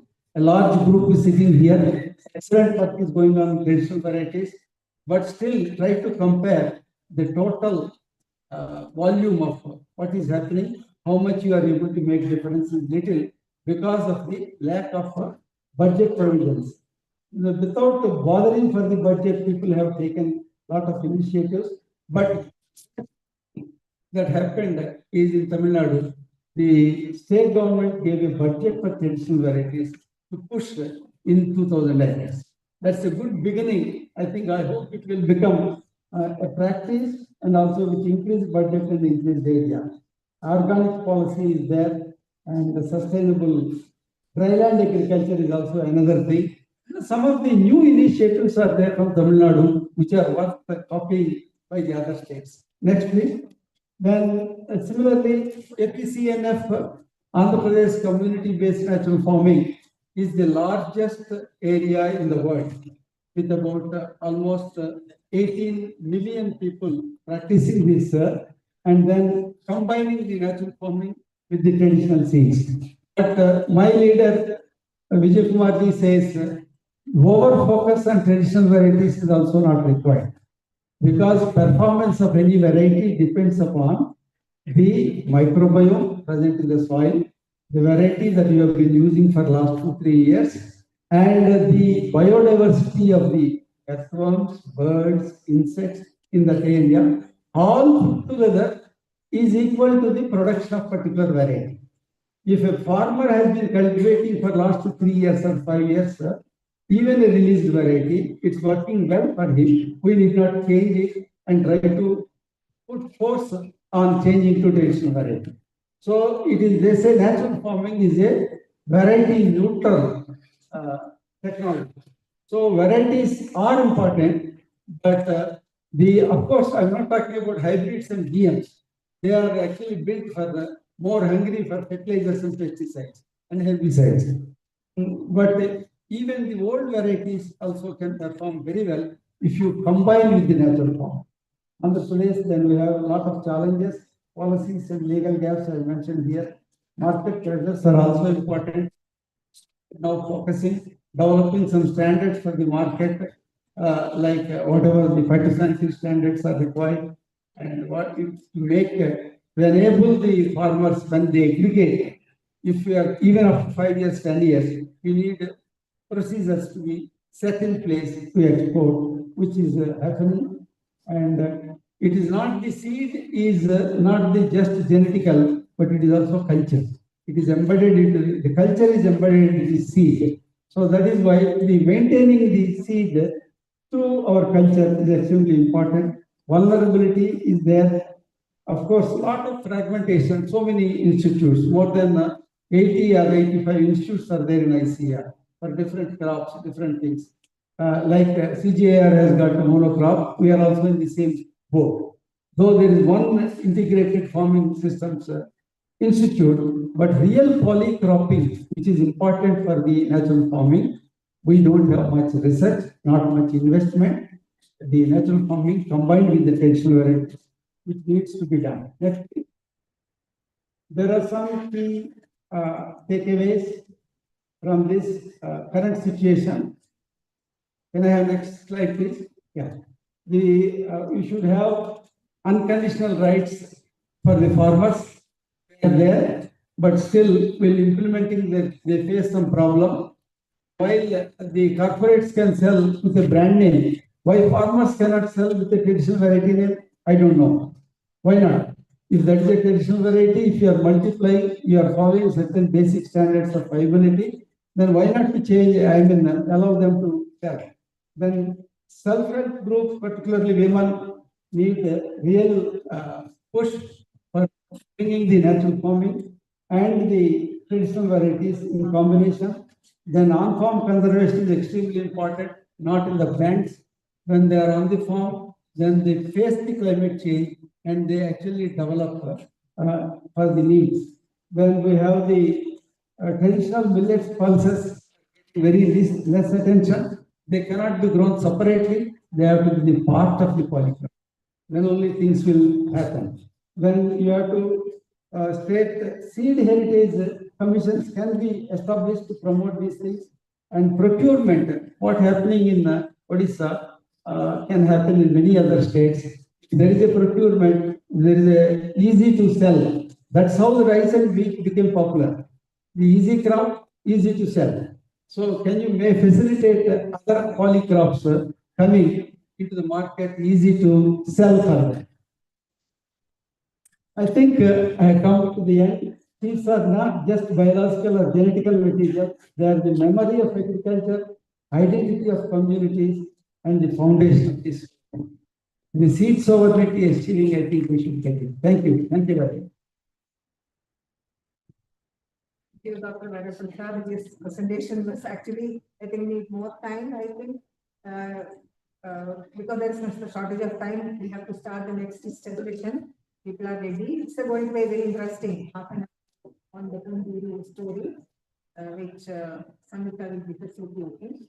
And but I want to just conclude that I think as the last slide, it is not a commodity for us. It is not a commodity for us, but for the companies and to also to a certain extent for the government, they see it as a commodity because it's an input for them. But for us, it is a living thing. It's a living thing, and it is we are connected to it in many ways. So that I think we have to carry that in our kind of work. And all of them speakers will be here in the next 2 days. And please find time to engage with them because it is the most important thing to continue this journey, to build our nation, and also for the whole world, for the biodiversity conservation. So thank you all the speakers for the beautiful presentation and the next 2 days there will be 3 parallel sessions for the seed sovereignty for Malayalam we got over. Then there is Kannada, Telugu and Tamil. So please attend the parallel sessions and get more clarity on this thing. So thank you all for the taking.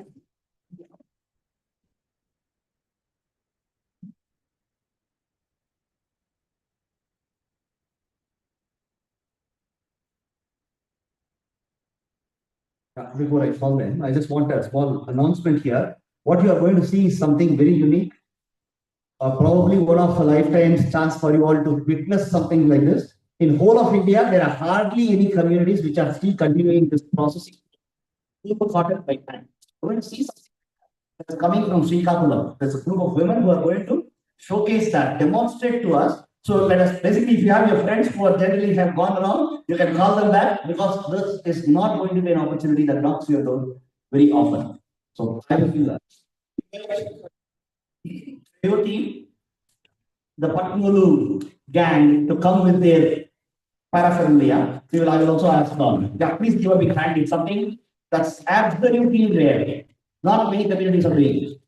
If you want to know what is happening, if there is a dress, if you think it's so easy, there are so many phases, so many steps behind it. Removing the seeds from the cotton, and then they will have to make it into a yarn. So there are so many steps in that where they remove the dirt, they unidirectionalize it. They would basically and open up the cotton, make it fluffy, and all that you will see. Darshan, I just want to know if this is fine. Where they are. Camera?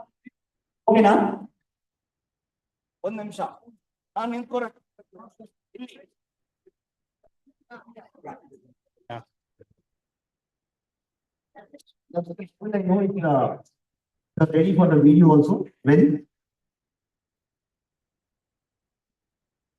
So this is, like I said, coming from Srikakulam in India, almost all over India, we had people, we had communities which are growing cotton. From there, it would be given to the woman who would actually spin them into beautiful yarn, and from there, it would go to the weavers. Do that. But to convert cotton into yarn, there was so much of work behind. And the communities today have actually taken to a lot of machines. Here is one community which is still continuing. Idea about being spun from our Indian cotton, which is called the cotton paper. Goes from 5,000 that we have. Sorry, for example, if you fold it and put it into a matchbox. We have all read a lot of folklore. No? The real part of the folklore story is that you fold the saree and put it into a matchbox. Actually, put a saree to a ring and take it. That was coming from this exquisite thing that these women are doing in India. That was the best part of this. That was an art. This is not just an artisanal skill. It is not just what I have commodity. This was and creativity at its best. I invite from Crayo, who will give a short introduction to this, and then she will go on to tell what they will be doing. Each one will be doing a facet of this package called training. There it goes to the view. If there was so much that was over, actually India all these years, our cotton dominated the world, cotton dominated our economy because of such privilege. This is just one of very few communities, all of India who are still continuing. Let us not give a big hand to them first. I will call for you to take away.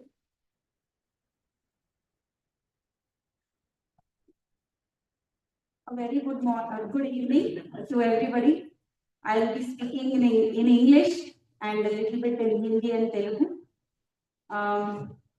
Thank you for the Kisan Swaraj Sammelan, and thank you to all of you for having made it to see this very special craft. And not just thank you, even we are also very happy that we are able to bring this craft to all of you from all over the southern region as well as Mysore. So what is so special about this? So all of us have seen cloth. So this particular cloth that I am holding in my hand is a sari. All of us have seen saris, all of us wear saris. So what is so special about this? Right? But yes, what you are going to see, as Anantu was mentioning, is unparalleled in the world. You will not be able to see this kind of entire value chain from the cotton to yarn, from yarn to weaving and complete product. Everything is done in one area, Srikakulam, and entirely with handheld tools. There is absolutely no power used. We are very, very fortunate that India and Srikakulam in particular has been able to keep this continuum and the textile heritage alive for all of us to witness this today. So if we look at our history, so much has been already, I think all of us know that we have been the world leaders in cotton textiles. So how did we spin until the Industrial Revolution? Until the Industrial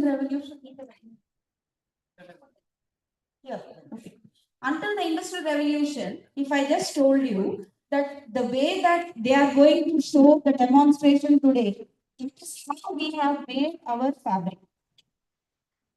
That is probably how we made a fabric for hundreds and probably with some modifications for thousands of years.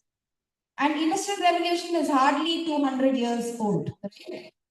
So thanks to people, these very seemingly simple looking ladies are the forebearers of a very rich textile tradition of Ponduru Khadi or Ponduru handspun.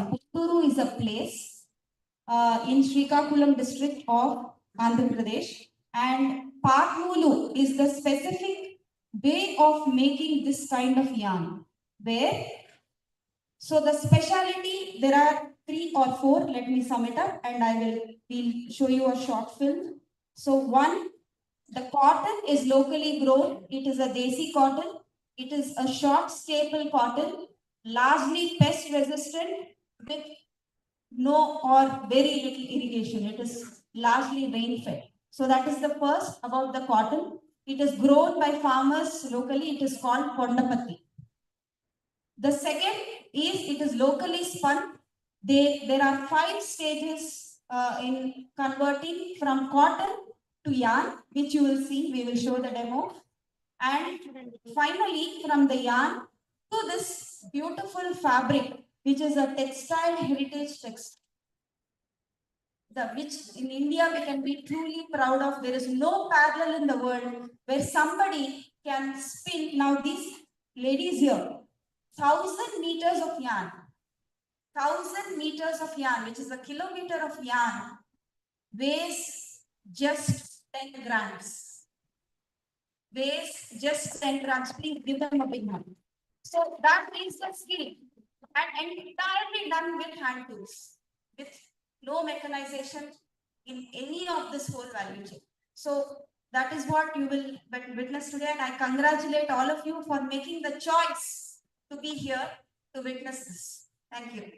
First, we will start with a short video and then we will start with the demo.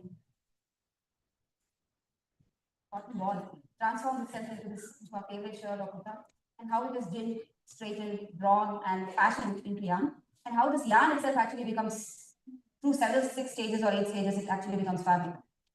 One place in this entire world where you see this whole process is in Ponduru and nearby villages of Srikakulam district in Andhra Pradesh. When you touch a Patnulu fabric, what you're actually experiencing in that touch is the nimble fingers and workmanship of a farmer, of a spinner, and a weaver. And every square inch of a Patnulu fabric is as handmade as it can get. The story of cotton in India is this. So the cotton is usually a genetically modified variety, or it could be a hybrid. So it is grown somewhere, it becomes yarn somewhere else, and then it is woven somewhere else. And this whole process is a highly mechanized operation. But contrast this with how it happens here in Ponduru and nearby, where Bhagyavatama, in her humble kitchen, using indigenous tools, she does exactly the same things.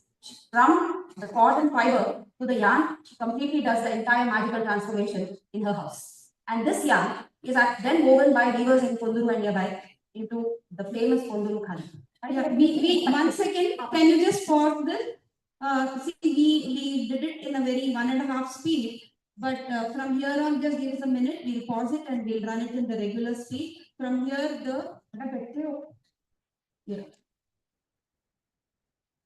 continue in regular speed. ఆ తర్వాత కొంచెం పచ్చి తీసుకుంటూ చేపములతో ఏరుతాం. ఆ ఏరింది దుక్క గుంపుతో పిక్కలు తీస్తాం. పిక్కలు తీసిన తర్వాత బాణంతో పిండి పెడతాం. పిండిని పెట్టిన తర్వాత అందులో తొక్కు తీస్తాం. ఆ తొక్కు తీసిన తర్వాత బ్యాలీ చేస్తాం. బ్యాలీ చేసిన తర్వాత చుట్టుపల్లతో మళ్ళీ బాణంతో ఏకి చుట్టుపల్లతో ఏపులు చుట్టాం.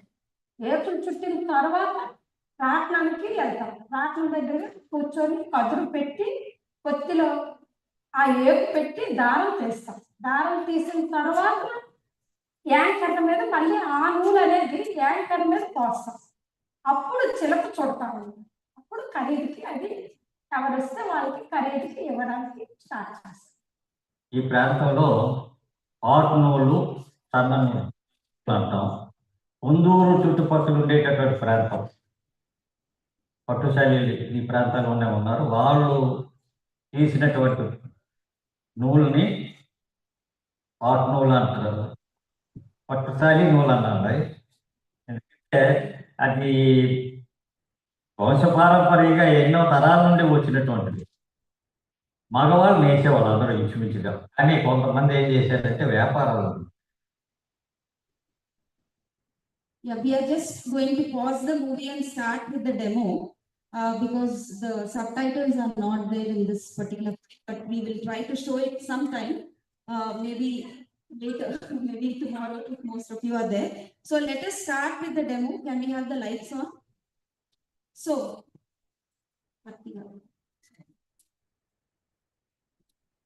this is Kondapatti.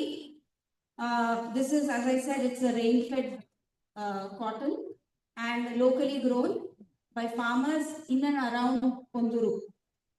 And so the first step involves, this is a fish jawbone. This is a fish jawbone of a particular fish called Valuga chapa, which is belongs to the catfish family. So the interesting thing is that this fish is not from Srikakulam. It is from the Godavari rivers. We will be projecting each thing on the screen. Please bear with us. It will take a couple of seconds for us to do it.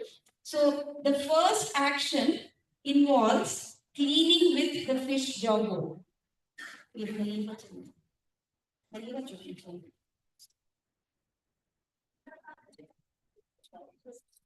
Light projection. They will do it.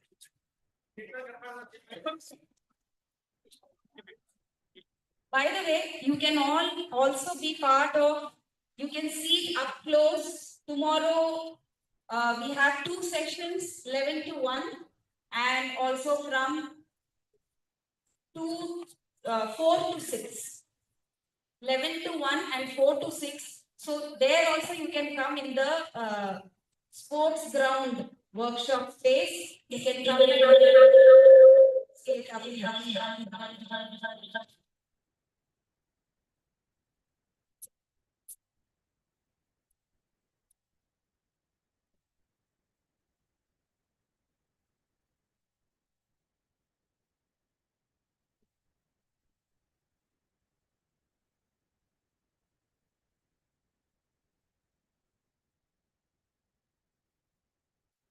So as you can all see, the cotton is all clumped up.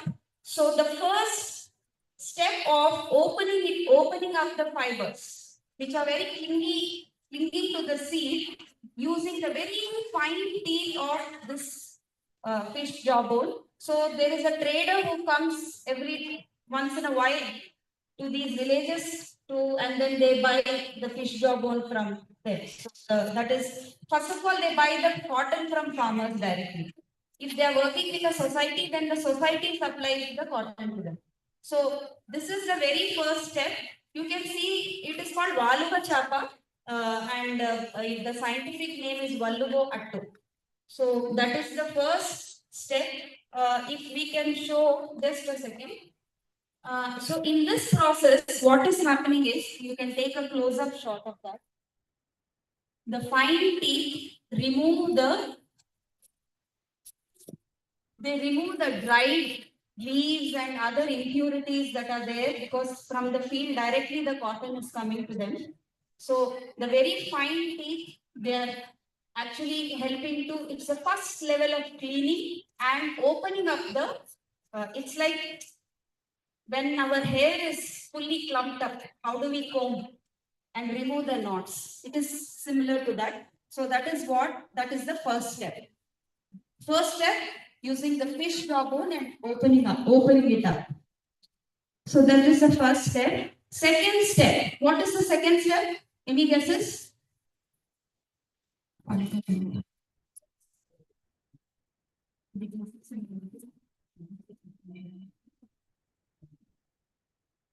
So the next step, any guesses? What do we do? No. The seed, this is the first. This is the first step. You can see the seed is in there. The fibers are being cleared out. So what could be the second step? Ginning. Yes, what is ginning? Removing the seed. Thank you. So that is exactly what Chandrakala is doing. I forgot to introduce them. I'm so sorry. So that is Shamala, Chandrakala and Lakshmi. All of them are from Murapaka village near Pondur.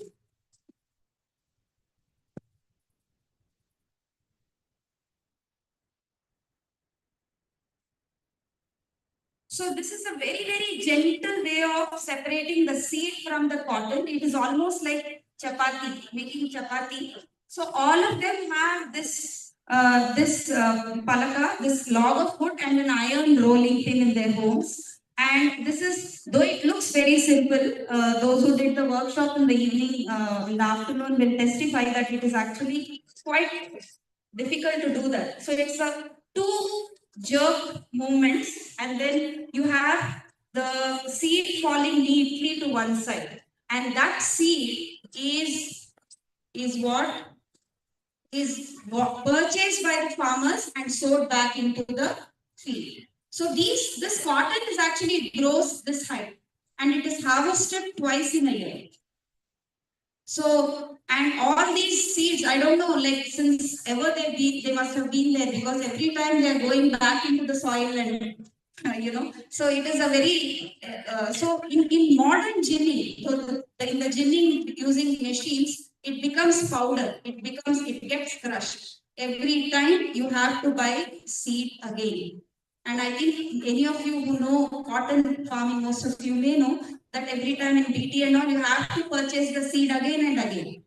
So this is rotation. So here neatly the thing is falling to one side. You have at the end of ginning,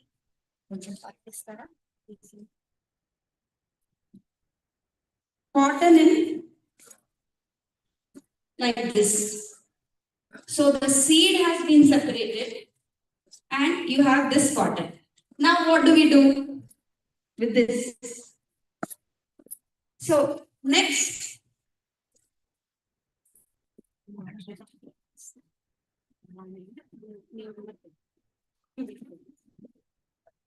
so just when we thought only Hindu gods have the bow, so we have also our spinners using the bow, and what you will see next is the process of opening up the fiber using the bow.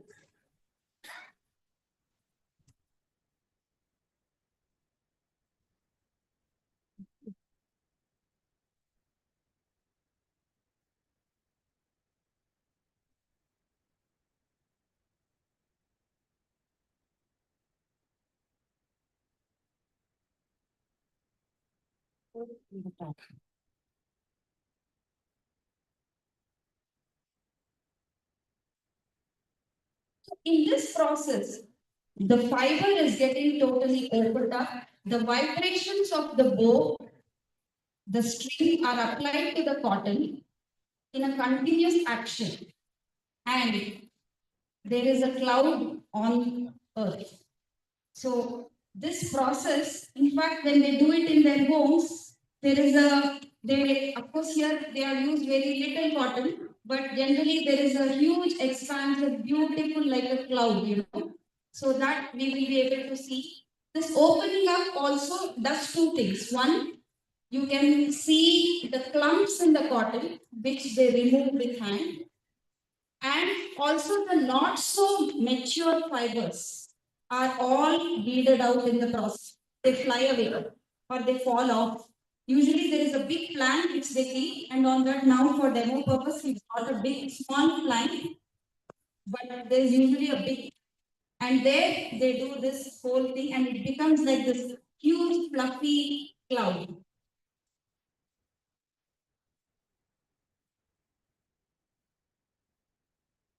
I would encourage all of you to come and watch once again up close. We will be really in for something visually very dramatic.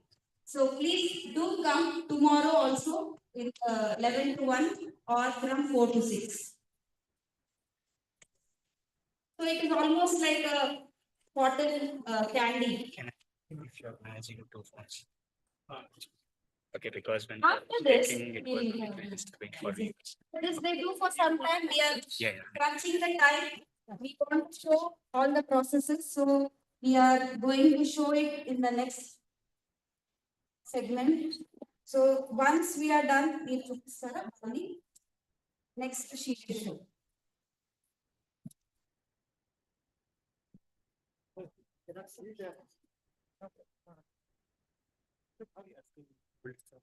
Okay, sure. Nice.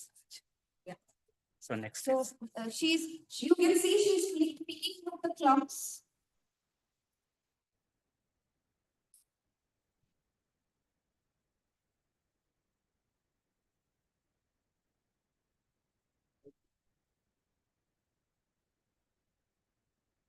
ఇప్పుడు ఇదిలాగా చేసి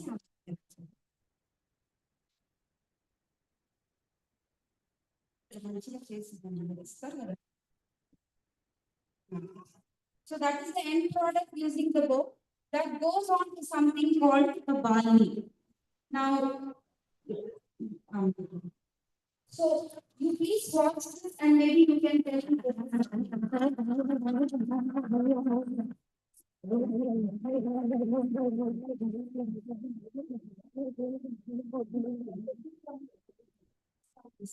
ఎదురుగా వచ్చింది sure. Very easy.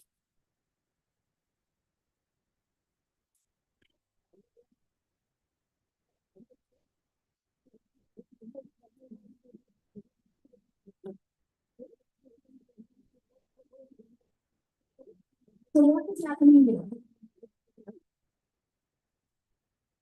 Yes, they're becoming longer, they're being drawn out. What else? What else is happening? They're being passed through rollers. The rollers don't have to, they're just rollers. What else is happening?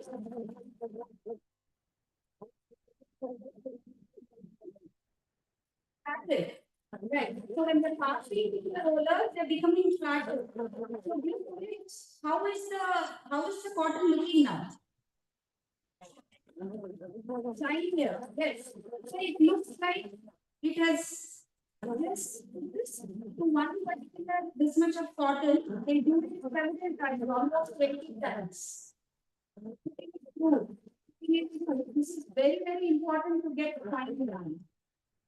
So by this process, you can see that it almost becomes like an old lady's hair. So it becomes like here, very smooth. I would also like to show you the end product of this.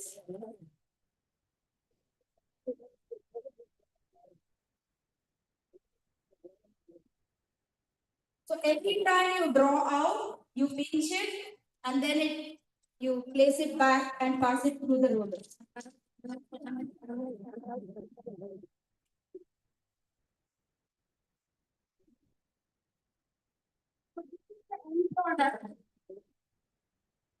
So you can see it's after the barley. Okay. So I somehow there used to be this lovely dancer called Chandralekha. I don't know if anybody knows, but she used to have hair like this. So when I look at this, I feel that. So anyway, so this is how it looks after doing it a multiple times. After this, once again we do the bow. తీసుకొని చేస్తారా ఇది నేను లక్ష్మమ్మకి ఇచ్చిన దాంతో చేస్తాను.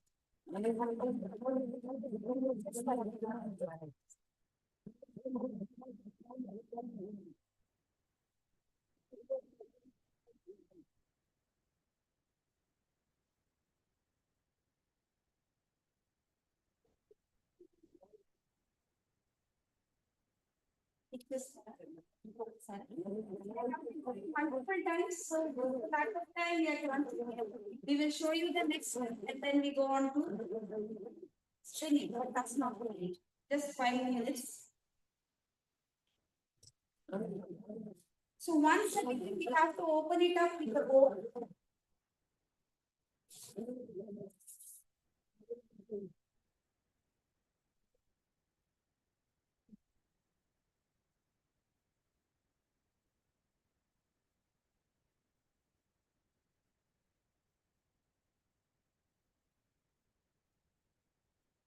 so that it becomes a mass sheet.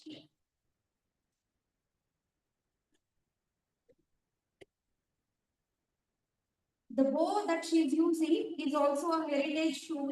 It is made out of this regi pallu, we call it in Telugu. It's a berry. It is made with the branch of that tree. They soak it in water for 3 days, and when it is wet, they bend it and make the bow. So most of these things are actually maintained also by them. Unfortunately, we don't even have people who, if there is some problem or there is something, they are the ones, they are the mechanics, they have to do everything.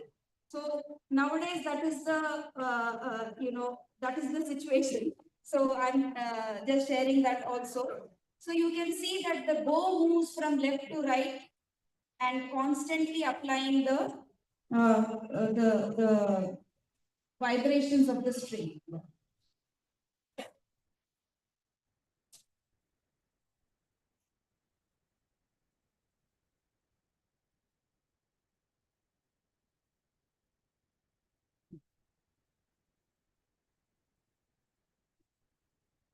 Each of these things, they do it on their own. It is just that now there are 3 people are showing you, but everybody does every single thing from start to finish. There is nobody who says, okay, there is no division of labor here. Everybody has all these things in their homes and they do the whole process in their own homes. If anybody has a chance to visit spinning, how it is done today, it is involving huge machineries and huge, fossil fuel and power. And here we still have, thanks to them, a situation where we can see how India always made its hand-spun yarn. So now she is rolling it into what is called a puni.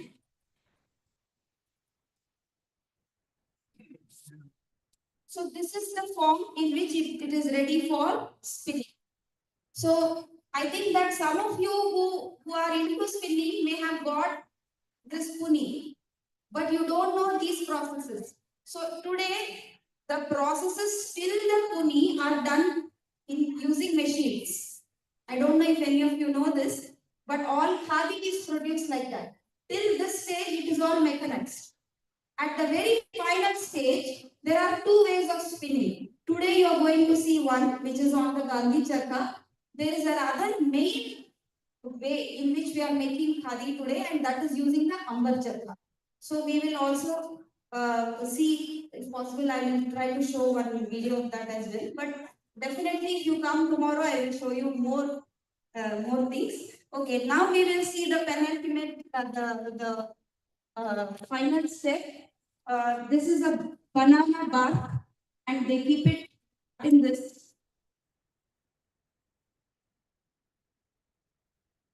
So Lakshmama is one of the 100-count spinners we have.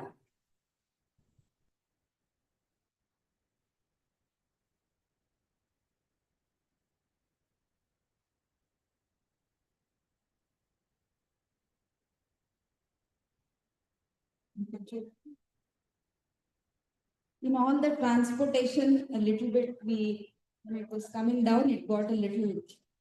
So, what is spinning? Right? Please watch her. So there is a wheel which she is rotating with her right hand, and to her left there is a spindle. There is a spindle. Yes. So that is a single spindle. The wheel is connected to the spindle with this white thread. So as she's turning the wheel, the spindle also turns and it is imparting twist into the fiber. So the spinning consists of 3 sections: drawing, imparting the switch, and winding it back into the spindle. So these 3 steps, so seemingly easily she is doing. However, we know that those who try It is very, very difficult. It's a highly coordinated activity. Right hand, left hand, and her eye. So, how thick or thin the yarn can be is decided by her.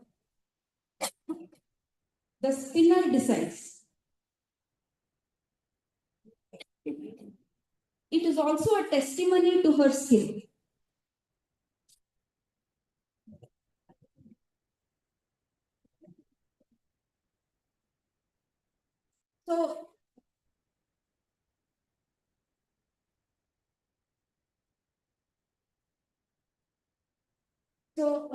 Lakshmama, so this yarn మీరు ఒకసారి కొంచెం మెల్లిగా join చేసి చూపించండి. So what is happening is the twist from the yarn is slowly entering into the cotton, and as she moves her hand, it is slowly twining and making the thread.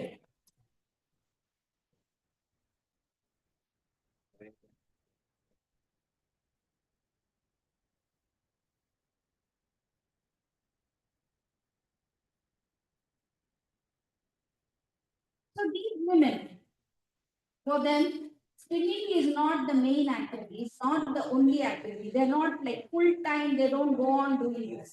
Along with their home household chores and other family work, they do this, and approximately 5 to 6 hours in a day they spend on these different stages of spinning. So in one day, in general, on an average, they can make one hand. Now what do I mean by one hand?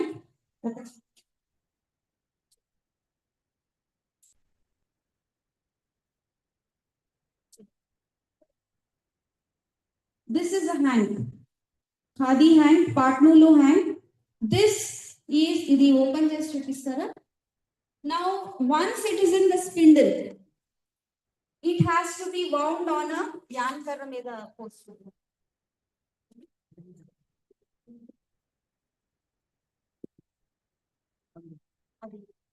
So from the spindle, it becomes, they put it, they wind it around this frame. It is, each side is 25 centimeters. So one round makes 1 meter. So they make 1,000 meters. They make what is called a hand. So the hand is the form in which we give it to the weavers.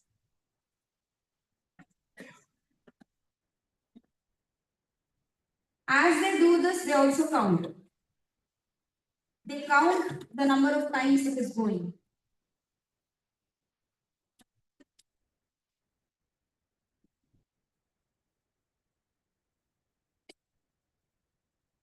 So once they do that, they remove it from that, and this is how it looks. What is the length of this? 1,000 meters, 1 kilometer, that's right. And it weighs anything between these spinners are, the speciality is fine count. So 1,000 meters divided by the weight gives the count. So if it is 10 grams, then it is hundreds count. If it is 12 grams, it may be something less. So according to the count, they are paid.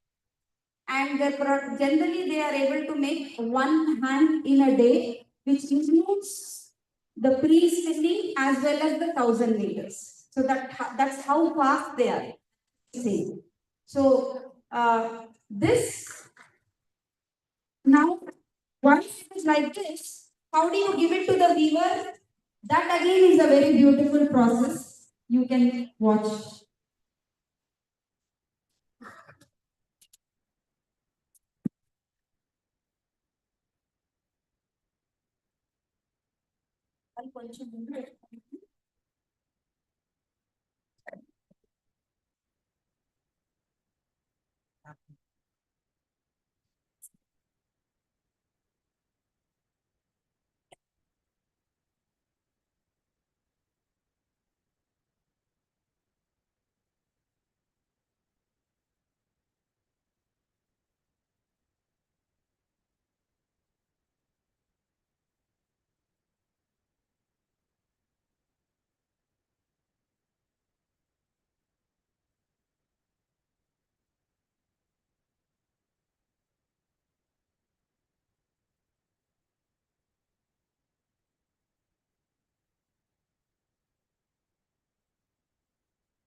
Yes.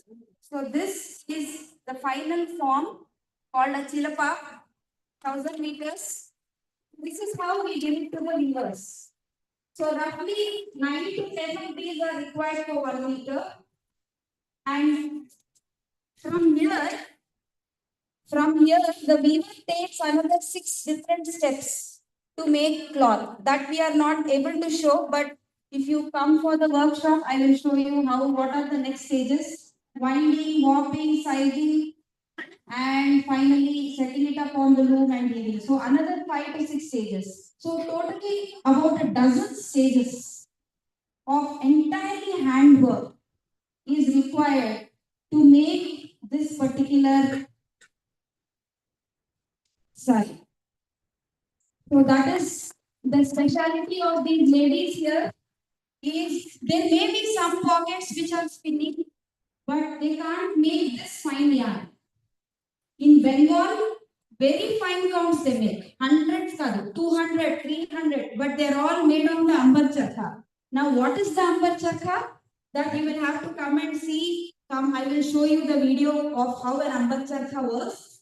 But ambar charkha is how we make khadi in India today. This is just a few of them, few hundreds probably, and even fewer weavers. Weavers are even difficult to find because weavers are able to, they have other options. Whereas if farmers are growing this cotton because of the khadi industry, tomorrow if weavers won't do, then spinners will stop. If spinners will stop, the farmers are very readily they can go to any other cotton, you all know.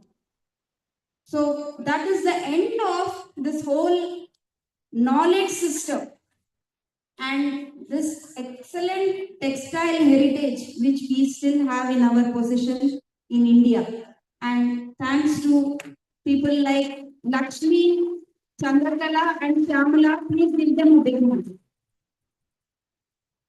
So we request all of you to come to the workshop and visit. Where is the workshop? Take place in Ilvadan. Where is the workshop? So the workshop is in the sports ground. Please come. We also have products and we are also selling souvenirs. You can get autographed souvenirs from them with whatever they have spun with something that you have witnessed today. It is very, very rare. And with the souvenir, you can talk to 10 more people and other your acquaintances and tell your friends about such a beautiful craft we still have and nobody knows about it. So yes, thank you all for this opportunity and thank you all for అందరికీ కూడా ఇక్కడికి వచ్చి ఇంత మంచిగా మీరు ప్రదర్శన చూపించిన దానికి చాలా thanks. So please do come and visit us next day tomorrow. Yeah, I told no. They should remember. Okay, 11 to 1 tomorrow, 11 to 1 and 4 to 6. There you go. He's putting that up. Yeah, they also put one more idea. Yeah, there is ಮುಂದುವರಿಕೆಯಾಗಿ ನಾನೊಂದಿಷ್ಟು ಮಾತುಗಳಕ್ಕೆ ಕುಂದೂರು ನೂಲುಗಾರ ಏನಿದ್ದಾರೆ Kundur spinners are highly skilled, super specialty skill they have.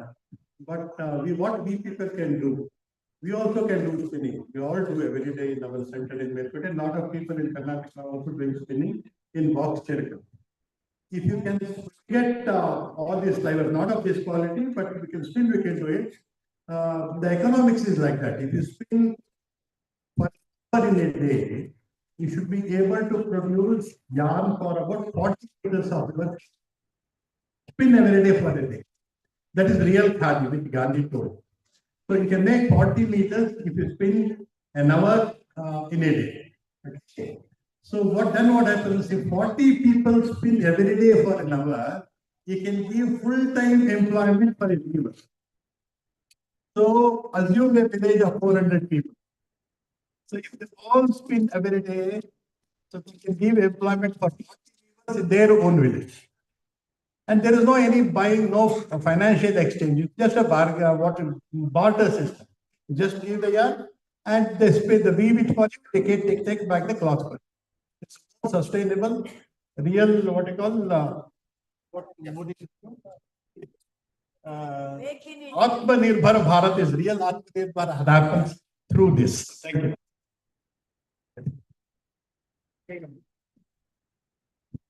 A big hand to these ladies. Thank you for the great work that they are doing. I forgot to mention one main important thing. I keep forgetting. So they are all members of Chitrika Artisan Producer Company, which is a producer company of weavers working in 3 clusters. They are from Srikakulam. We have the similar cluster in East Godavari and in Narayanpet. So, that Chitrika is the name of the Chitrika Foundation is the name of the NGO that has promoted these producer companies, and they're all members of that. So it is a producer company. We also have products. You're most welcome to buy. We brought only a few, but you're most welcome to come and see and also feel the heritage textile. And I would also like to introduce Smita. Yeah, hi, Chitrika. My name is Paidaz. Chitrika Artisan Producer Company employee. And Smita is also the CEO of Chitrika, and their company is entirely run and managed by weavers. So that is another specialty. It is entirely run by weavers. People like, we don't do it. So like Paidaju has been an accountant for a long time with the Chitrika Artisan Producer Company. Who are interested in spinning, they can contact. Please move on to the next session.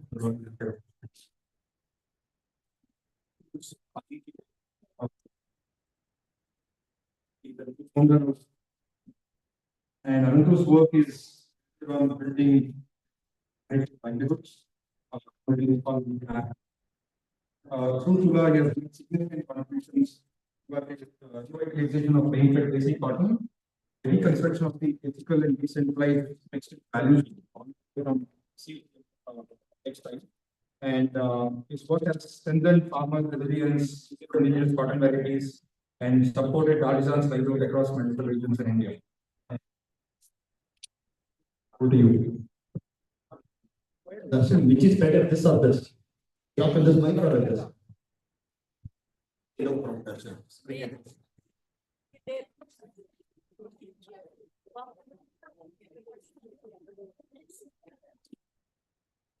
Darshan, can we have the slide?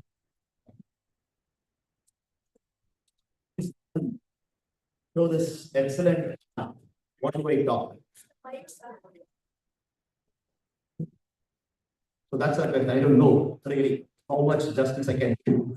And typically, always, Tula is also always given this time of 10 minutes. So I have actually talked like in the insurance advertisements. You just give all your money to us and you just take care of it and you just get so that's how I got also rushed slides now. But this is just that can just show you a few pointers of what's happening. It's important that some of us really participate somewhere or other, as farmers, as many of you here, as customers, as supporters, and if you also can run some enterprises around it, it's very, very important. Tula's story is about that. Tula's story started, many of them keep asking, 3 things that we all have friends, right? Tula friends, the good ones, and the real bad ones that are around us. I have one nasty bad friend near me called Vivek Kariyappa from your area only. This was in 2012, we had this that was coming to India. There was a protest, unfortunately, and said, "Just not very interested." We were all agitated. This GM cotton, this beda, GM cotton beda, this, that, and all. And he was said, "What? Your chetty and bunions are BD cotton. Band and shirts is BD cotton. All your inners are not able to stop it. You are coming and telling me 10 years and what is it? It struck me. Oh, yeah, we have been protesting. We have not even bothered about converting our own consumption." So, and the way he said that, in BD cotton, shut up, he said. So that hit me really bad. He said, at least that I should change. Because that time we were also running food as a store. So he said, fine, we were working with farmers and sellers. So he said, we will also do something. around cotton. And at the same time, first 5 years was completed and we were having a meeting and somebody there sitting there said, did you know that 70% of the farm suicides are happening in cotton belt? What are you doing for cotton belt? I said, this career was not enough. Somebody else also put this. And because you're in a stage, sometimes you react without having, without applying your brain. So what, yes, we will start working in cotton. That was our immediate reaction. So we just said, it is only later we realized it was such a big thing and it's not easy. And we didn't know what to do. We just spoke to some farmers and said, yeah, we'll ask our farmers to grow cotton. As long as you grow food, no, it is just one step. You can just bring wheat and sell it as wheat or wheat flour. Rice and rice flour, or at least group wheat. We didn't know what to do with cotton, but we said we will ask our farmers to grow cotton. That is how the Tula journey started actually. So I'm just going to go through it a bit far. For us also to understand what happens there and to finally know what we can all do. That is more important here. So the Tula journey started like this in a very, very unambitious way and in a very unassuming way. Suddenly, because some friends pushed us in and we just fell into the well and then started learning swimming. Yeah, that's it. Thank you. So it's about an equity, it's about a cotton, the whole value chain. We just thought, can we imagine it as very clean, ethical, and eco-friendly?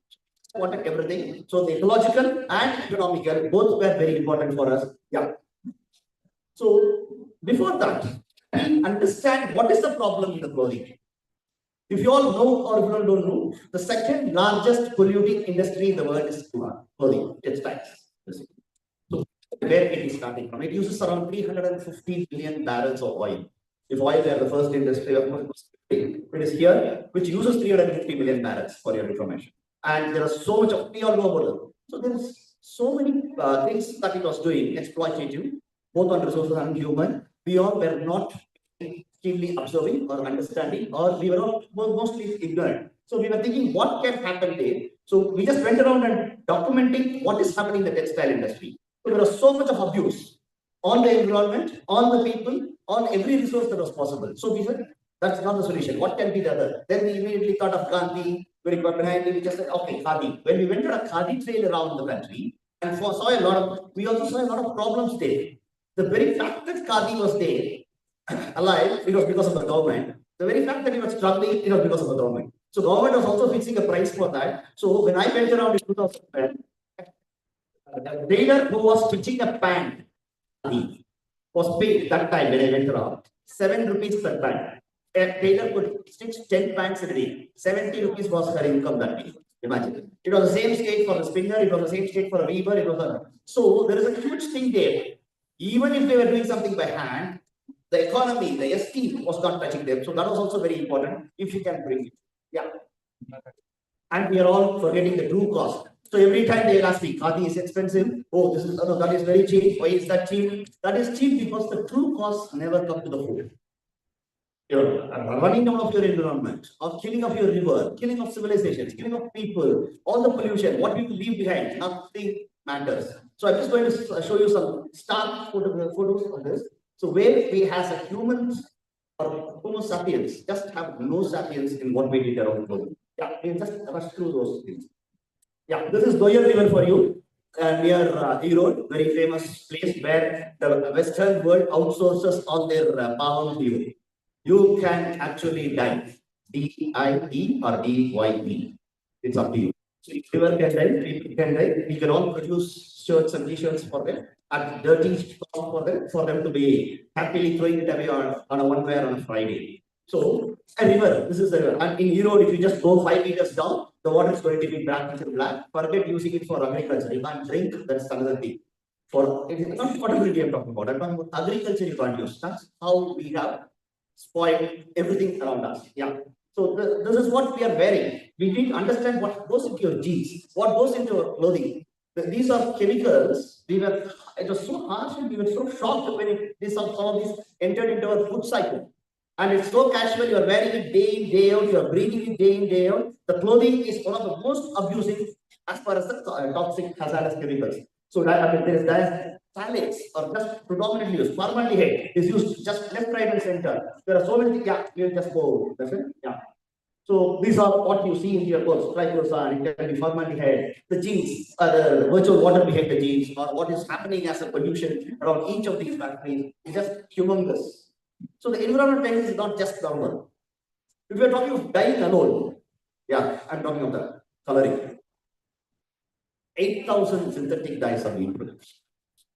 But there is another staggering number there. There is something called 200,000 tons of unbounded dyes. That's what your studies and research papers are putting. Unbounded dyes means dyes have been prepared for coloring. They have been manufactured, sold, brought in, but not consumed and thrown back into the environment. That's the unbounded dyes. They have been, because they just thought they will color something into purple, they will color something into blue, they will color something into pink. They produce those chemicals and didn't even use them and they threw them again. Most of it will not biodegrade, degrade at all. So, and to just tell PFC, glyphosate, this is a very interesting, that's you are right.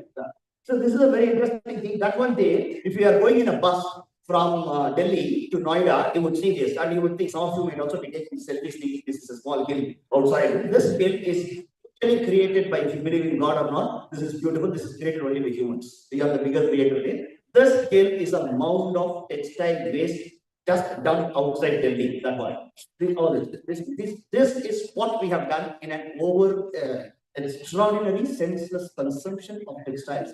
The production has been so very tremendously wrong. Yeah. So the cotton crisis, the environment crisis, farmers crisis, like I was saying, 70% of the farm mistakes are happening. 5% of the arable land in India is used for agriculture. 55% of the pesticide that is sold and used in India is used for cotton. So where are we? So cotton is a speck there in the agriculture, but we have been abusing so much. But cotton is not a speck. Historically, we were the first to use cotton. We were basically 40% of our Indian GDP was dominated. If you had a GDP or if you were equating it to a GDP of today, it was never there. But 40% of it was cotton. 40% of the world GDP was dominated by us. But whereas cotton gone, it was produced like this by hand, without basically without abusing your ecology, without abusing people, without any exploitation. That is gone. Gone of the day. Even when Gandhiji was fighting a freedom struggle, where he just brings this as a pride, as basically as a symbol of our protest, as a symbol of our struggle. Even then, they were buying our raw cotton, taking it there into their plants, making garments and bringing here, and they were cheaper than the Gandhi here. But because there was a man like Gandhi whose clarion call, he said, let us boycott the foreign cloth. So there was an impact. If you are just going to think, what is there if I don't buy one bottle, if I don't buy one t-shirt, if I don't buy this, what is there? If I check that. So Gandhi is telling there, after all, 1% of the whole population participated in the freedom struggle. And Gandhi is telling, do not wear this imported clothing. What happened? This is 1930. 1930 to 34, actually 30 the says it's gone. 34 May, when you see, every few weeks, big spinning mill was being closed in Lancashire or in Manchester.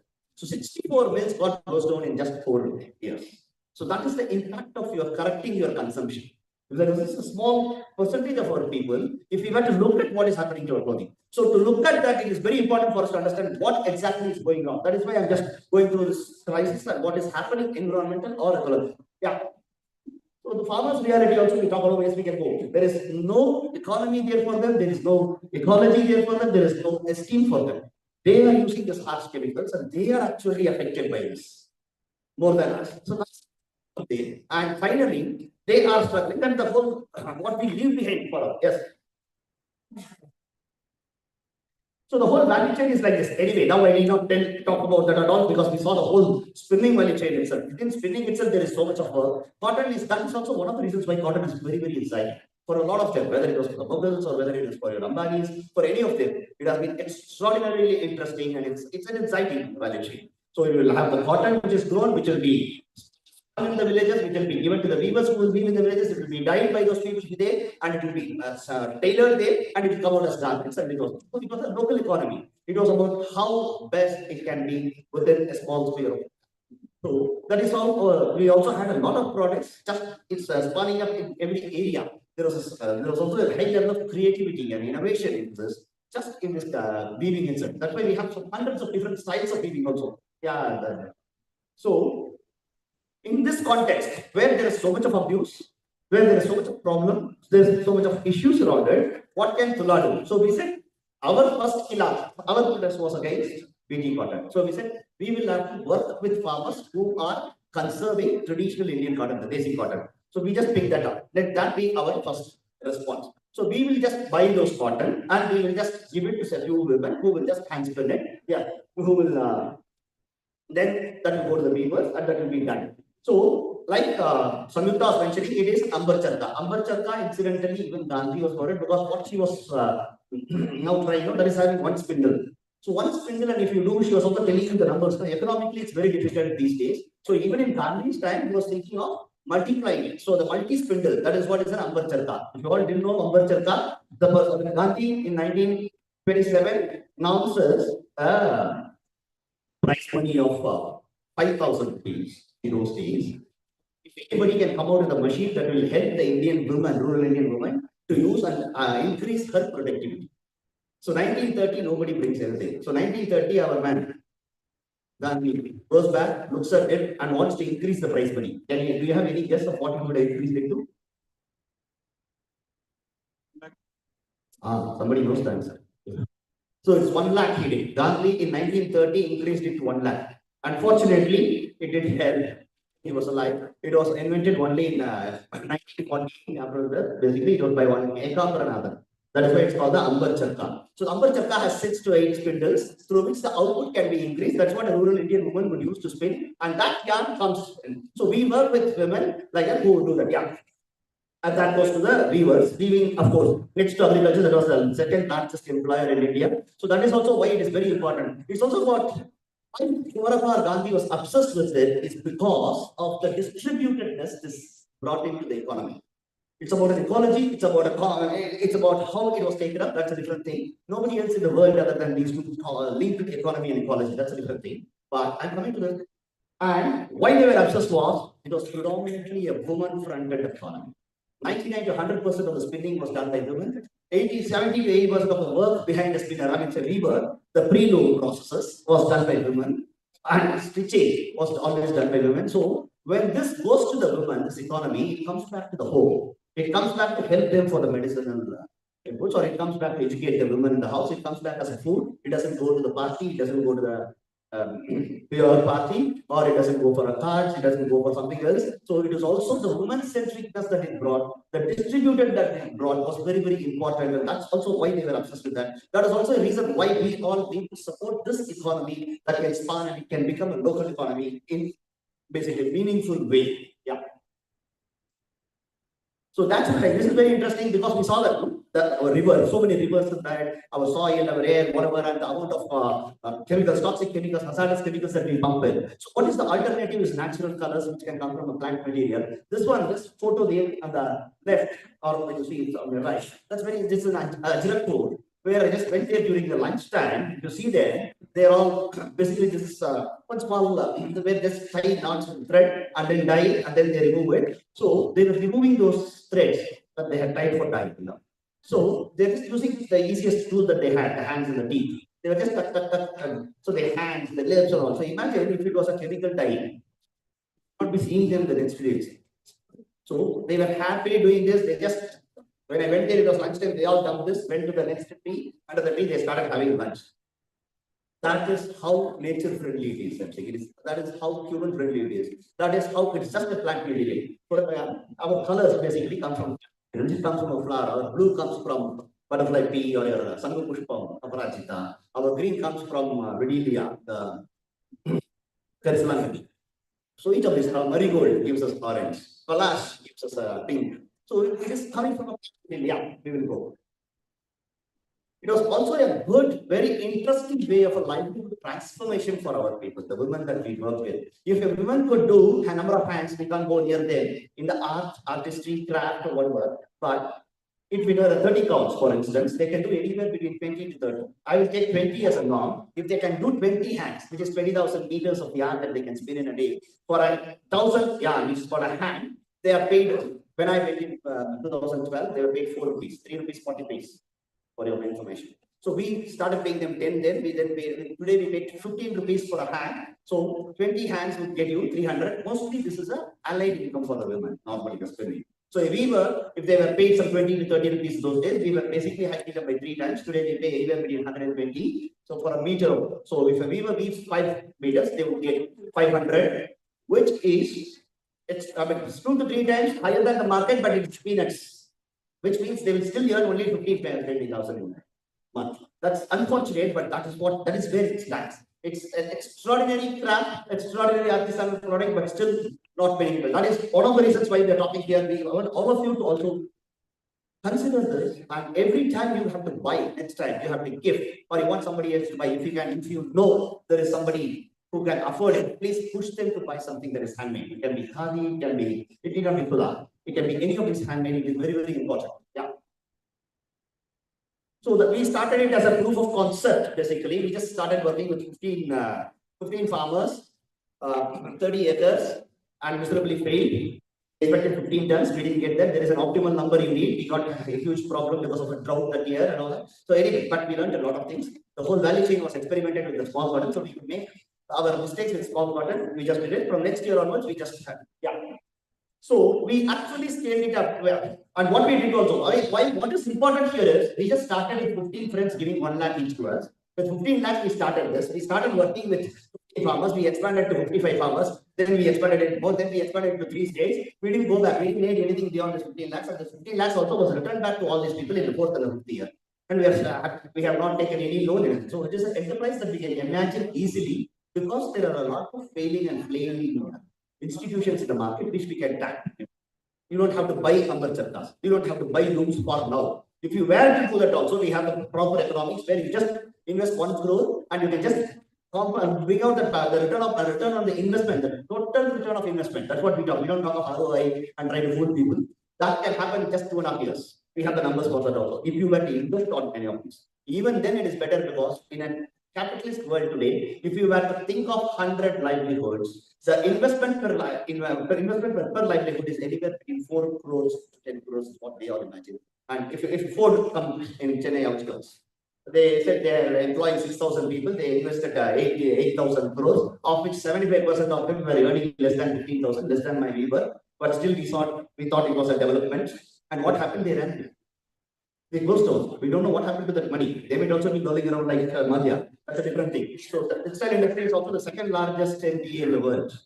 So these are the problems there in the larger side. So we all, so many of you, each of us get into this, thinking about this. If you are an enterprise, if you are somebody like Kima here, you should have to think of promoting enterprise. If you are somebody like Usha, work with groups who can basically know traditional Indian economy. If you are somebody like, so all these value chains are behind, and all of us can become the consumers of this, which is also very important. Our consumption, like I said, it can easily twist the whole paradigm here. Yeah. It is easily, and when I said it was the whole value chain was imagined as a ethical and eco-friendly. See, what we said was, if you wear a tula, you'll be very proud, because you know this shirt has, for instance, has touched some 8 to 10 livelihoods. That's one. Number 2, the end of life. Have you ever thought about an end of life of each of the products that we use? On a clothing, what happens? I was showing you that hill of things that was outside the Delhi. This will just become your soil. This can just biodegrade. We also ensured that even the buttons here were from wood or coconut shell. So the whole thing will biodegrade. We have not even used a single plastic button. We have not used a plastic cover. We have not used a plastic card. Nothing in this process. So it has been people everywhere. So if you were giving us 100 rupees to buy something, 80% was going, yeah, so there is no exploitation on the human resources or on your ecological resources. Yeah, that's it. Next. Yeah, this is the beauty of this economy. So 8% would go to 6% would go to the farmer, 12% to the spinning women, 9% to the dyers, 16% to the weavers, 6% to the designer, 9% to the tailor, 14% is basically for the transport and the coordination. It's again the rural Indian youth. And basically the institution 10%, government 11%, that is only from 2017. Basically before that, handmade was not taxed in India. So now they eat more than even us, but that's the story of it. But it just gets as distributed as well. So 100 rupees would touch 6 to 8 livelihoods, which is very, very important for us. Yeah. So we have a lot of products. It could be kurtas, beautiful kurtas like this that I can show you, or it could be pants, it could be sarees, it could be towels, it could be fabric, any of this. We basically don't want you to buy if you don't have to buy. But we want all of you to think and nudge and make at least 5 more people to buy something sensible. So there has to be some and sensibility into our consumption. That is very, very important for us. And as I said again and again, why we talk about Tula everywhere is we want more and more people to take to this very simple, easy social enterprise model. We want more and more of them to work with some farmers, some weavers, some spinners, some tailors, and bring out garments and then push. We want to give that big push to the industry. Yeah. So we also make some of these multi yarns which can go as an input for the crochet. Yeah. So we make such beautiful toys. Your kids, I mean, they come from natural dyes, so the kids can even bite into their toys. These are coming from our desi cotton, which is natural dye. Yeah. You can see. Yeah. A lot of us had black hair then. These are our spinners in near Dindigul, near Gandhigram. One of the ladies there, as visually, she can't see, but she produces the maximum every day or every month. Month on month, she produces the maximum. She gets the maximum revenue basically on spinning. She does 25 to 28 hands every day. And it's only by hearing and by feeling that she will know if there is a thread that has snapped. Yeah. So yeah, some recognitions do come knocking our doors. This we didn't even know that somebody in USA chronicled about us, wrote about us into a book that was on textiles, sustainable textiles world over. That is Fiber Shed by Rebecca Burgess. That was a very interesting story that we didn't even know that she had written about us. Somebody called us and said, yeah, we want to talk to you about what Rebecca said. Who's Rebecca? She got wild. You don't even know Rebecca. She has written about you people. So we had to tell them, no, we don't know. Then she said, yeah, this has been. I bought that book only to see what Rebecca has written. And Rebecca, how much of it had been written about India, and there was only 1.5 pages, and that was about Tula. She said, then we also made some friend bride from USA and bring it. But I'm saying, you just have to do it. The other thing will follow. Customers also will follow. People also who will come and talk about this will follow. There are many people. There have been people from Mexico who have come. Mexico is not a hand spinning country by itself. There was a person who was moved by Gandhi, came here, learned spinning, went there in Oaxaca. He started, and there are hundreds of women who are doing spinning there. And they have, yeah. Yes, the most important thing is for farmers, there has to be a pricing for farmers, there has to be good seeds, they have to have their own control, it has to be self-reliant, and it has to be a diversity that they can bring in. For the consumers, we have to think harder and deeper for sure. The clothing need not be toxic, but it should also be sourced well, meaningfully. The economy has to be made. Yeah, the bigger vision we don't have. Please, next. Yeah, so the choice is in front of you, the synthetic and polluting or the organic and ethical. So we all have to decide from there. And a lot of you as farmers, I want each one of you to actually go through that in some way or other and get it very impactful on the ground. Yeah. You can start by saying no to GMOs like us, and you can end up with the Tula. You can start to respect sovereignty. You can start to wear your values. That's what we're saying. That's very, very important. Yeah. I will end with that. If you all clap, I can stop. Thank you. There is a very important announcement. We have a Song for Our Souls by Vasu Dixit in the evening here at 8. We will start. So we want you and to bring a lot of friends because very rarely Asha indulges in this. Give us a free time of 1.5 hours of happy or else they just run us to the parallel sessions.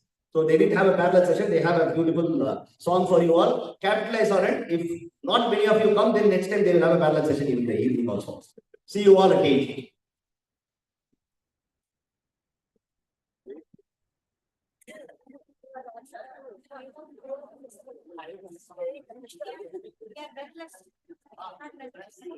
What you already